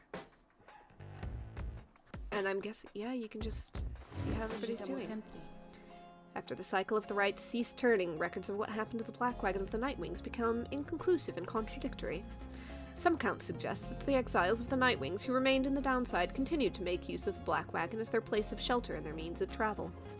However, there is no record of what happened to the wagon's contents, such as the Book of the Rites or the Beyonder Crystal said to be haunted by the apparition, Sandra the Unseeing. One possibility is that when the lone minstrel took his leave, he took the Beyonder Crystal with him, for he was thus obliged. By this line of reasoning, however, the Black Wagon itself should have been taken also. Others remain skeptical that the Beyonder Crystal ever existed, or rather that the visions that it granted were anything other than the result of an active imagination or a fever dream. The bog dwellers of the southern bogs offer still another explanation, for they are familiar with binding enchantments. If there existed such an object in which the Sisters of the Arch had been expelled for more than 800 years, then the enchantment could have expired along with the light of the stars. Okay, yeah, the perfect revolution, bloodless, peaceful, and successful, that makes sense. You're gonna get a revolution no matter what, because things are happening. What this would have meant for Sandra and the Beyonders is difficult to say for certain, other than it may have meant that they were finally released. Nevertheless, the fates of Sandra and the Beyonder Crystal remain unknown. Yet those exiles of the Nightwings who claimed to have seen this apparition all spoke of her with degrees of reverence or perhaps a little fear. Can you believe this, reader? Honestly. Sandra has appeared before you as well, you can see. They are so far with the mark with all this nonsense, I am wont to laugh. In fact, here goes. She is referring to the account of her. You sense that she does not care for it. Well, let them gossip all they like. I merely wish that they would mention you, and at least in passing when they are at it.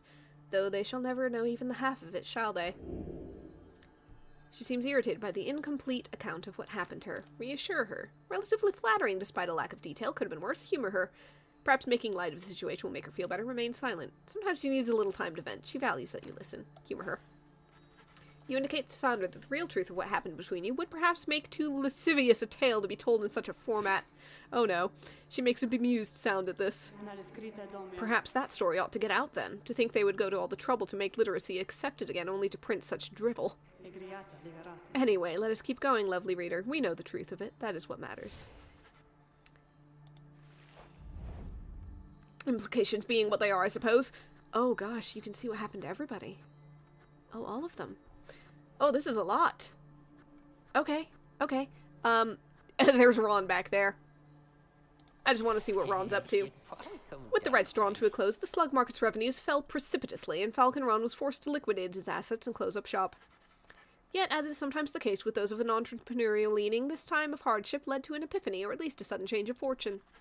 One day, Falcon Ron had run in with a messenger imp, bearing news from the other side. Ron gave to it one of his remaining trinkets, which could not be sold. The following week, the messenger imp returned to him bearing a tidy sum of wealth and newly minted coinage from the Saurian Union.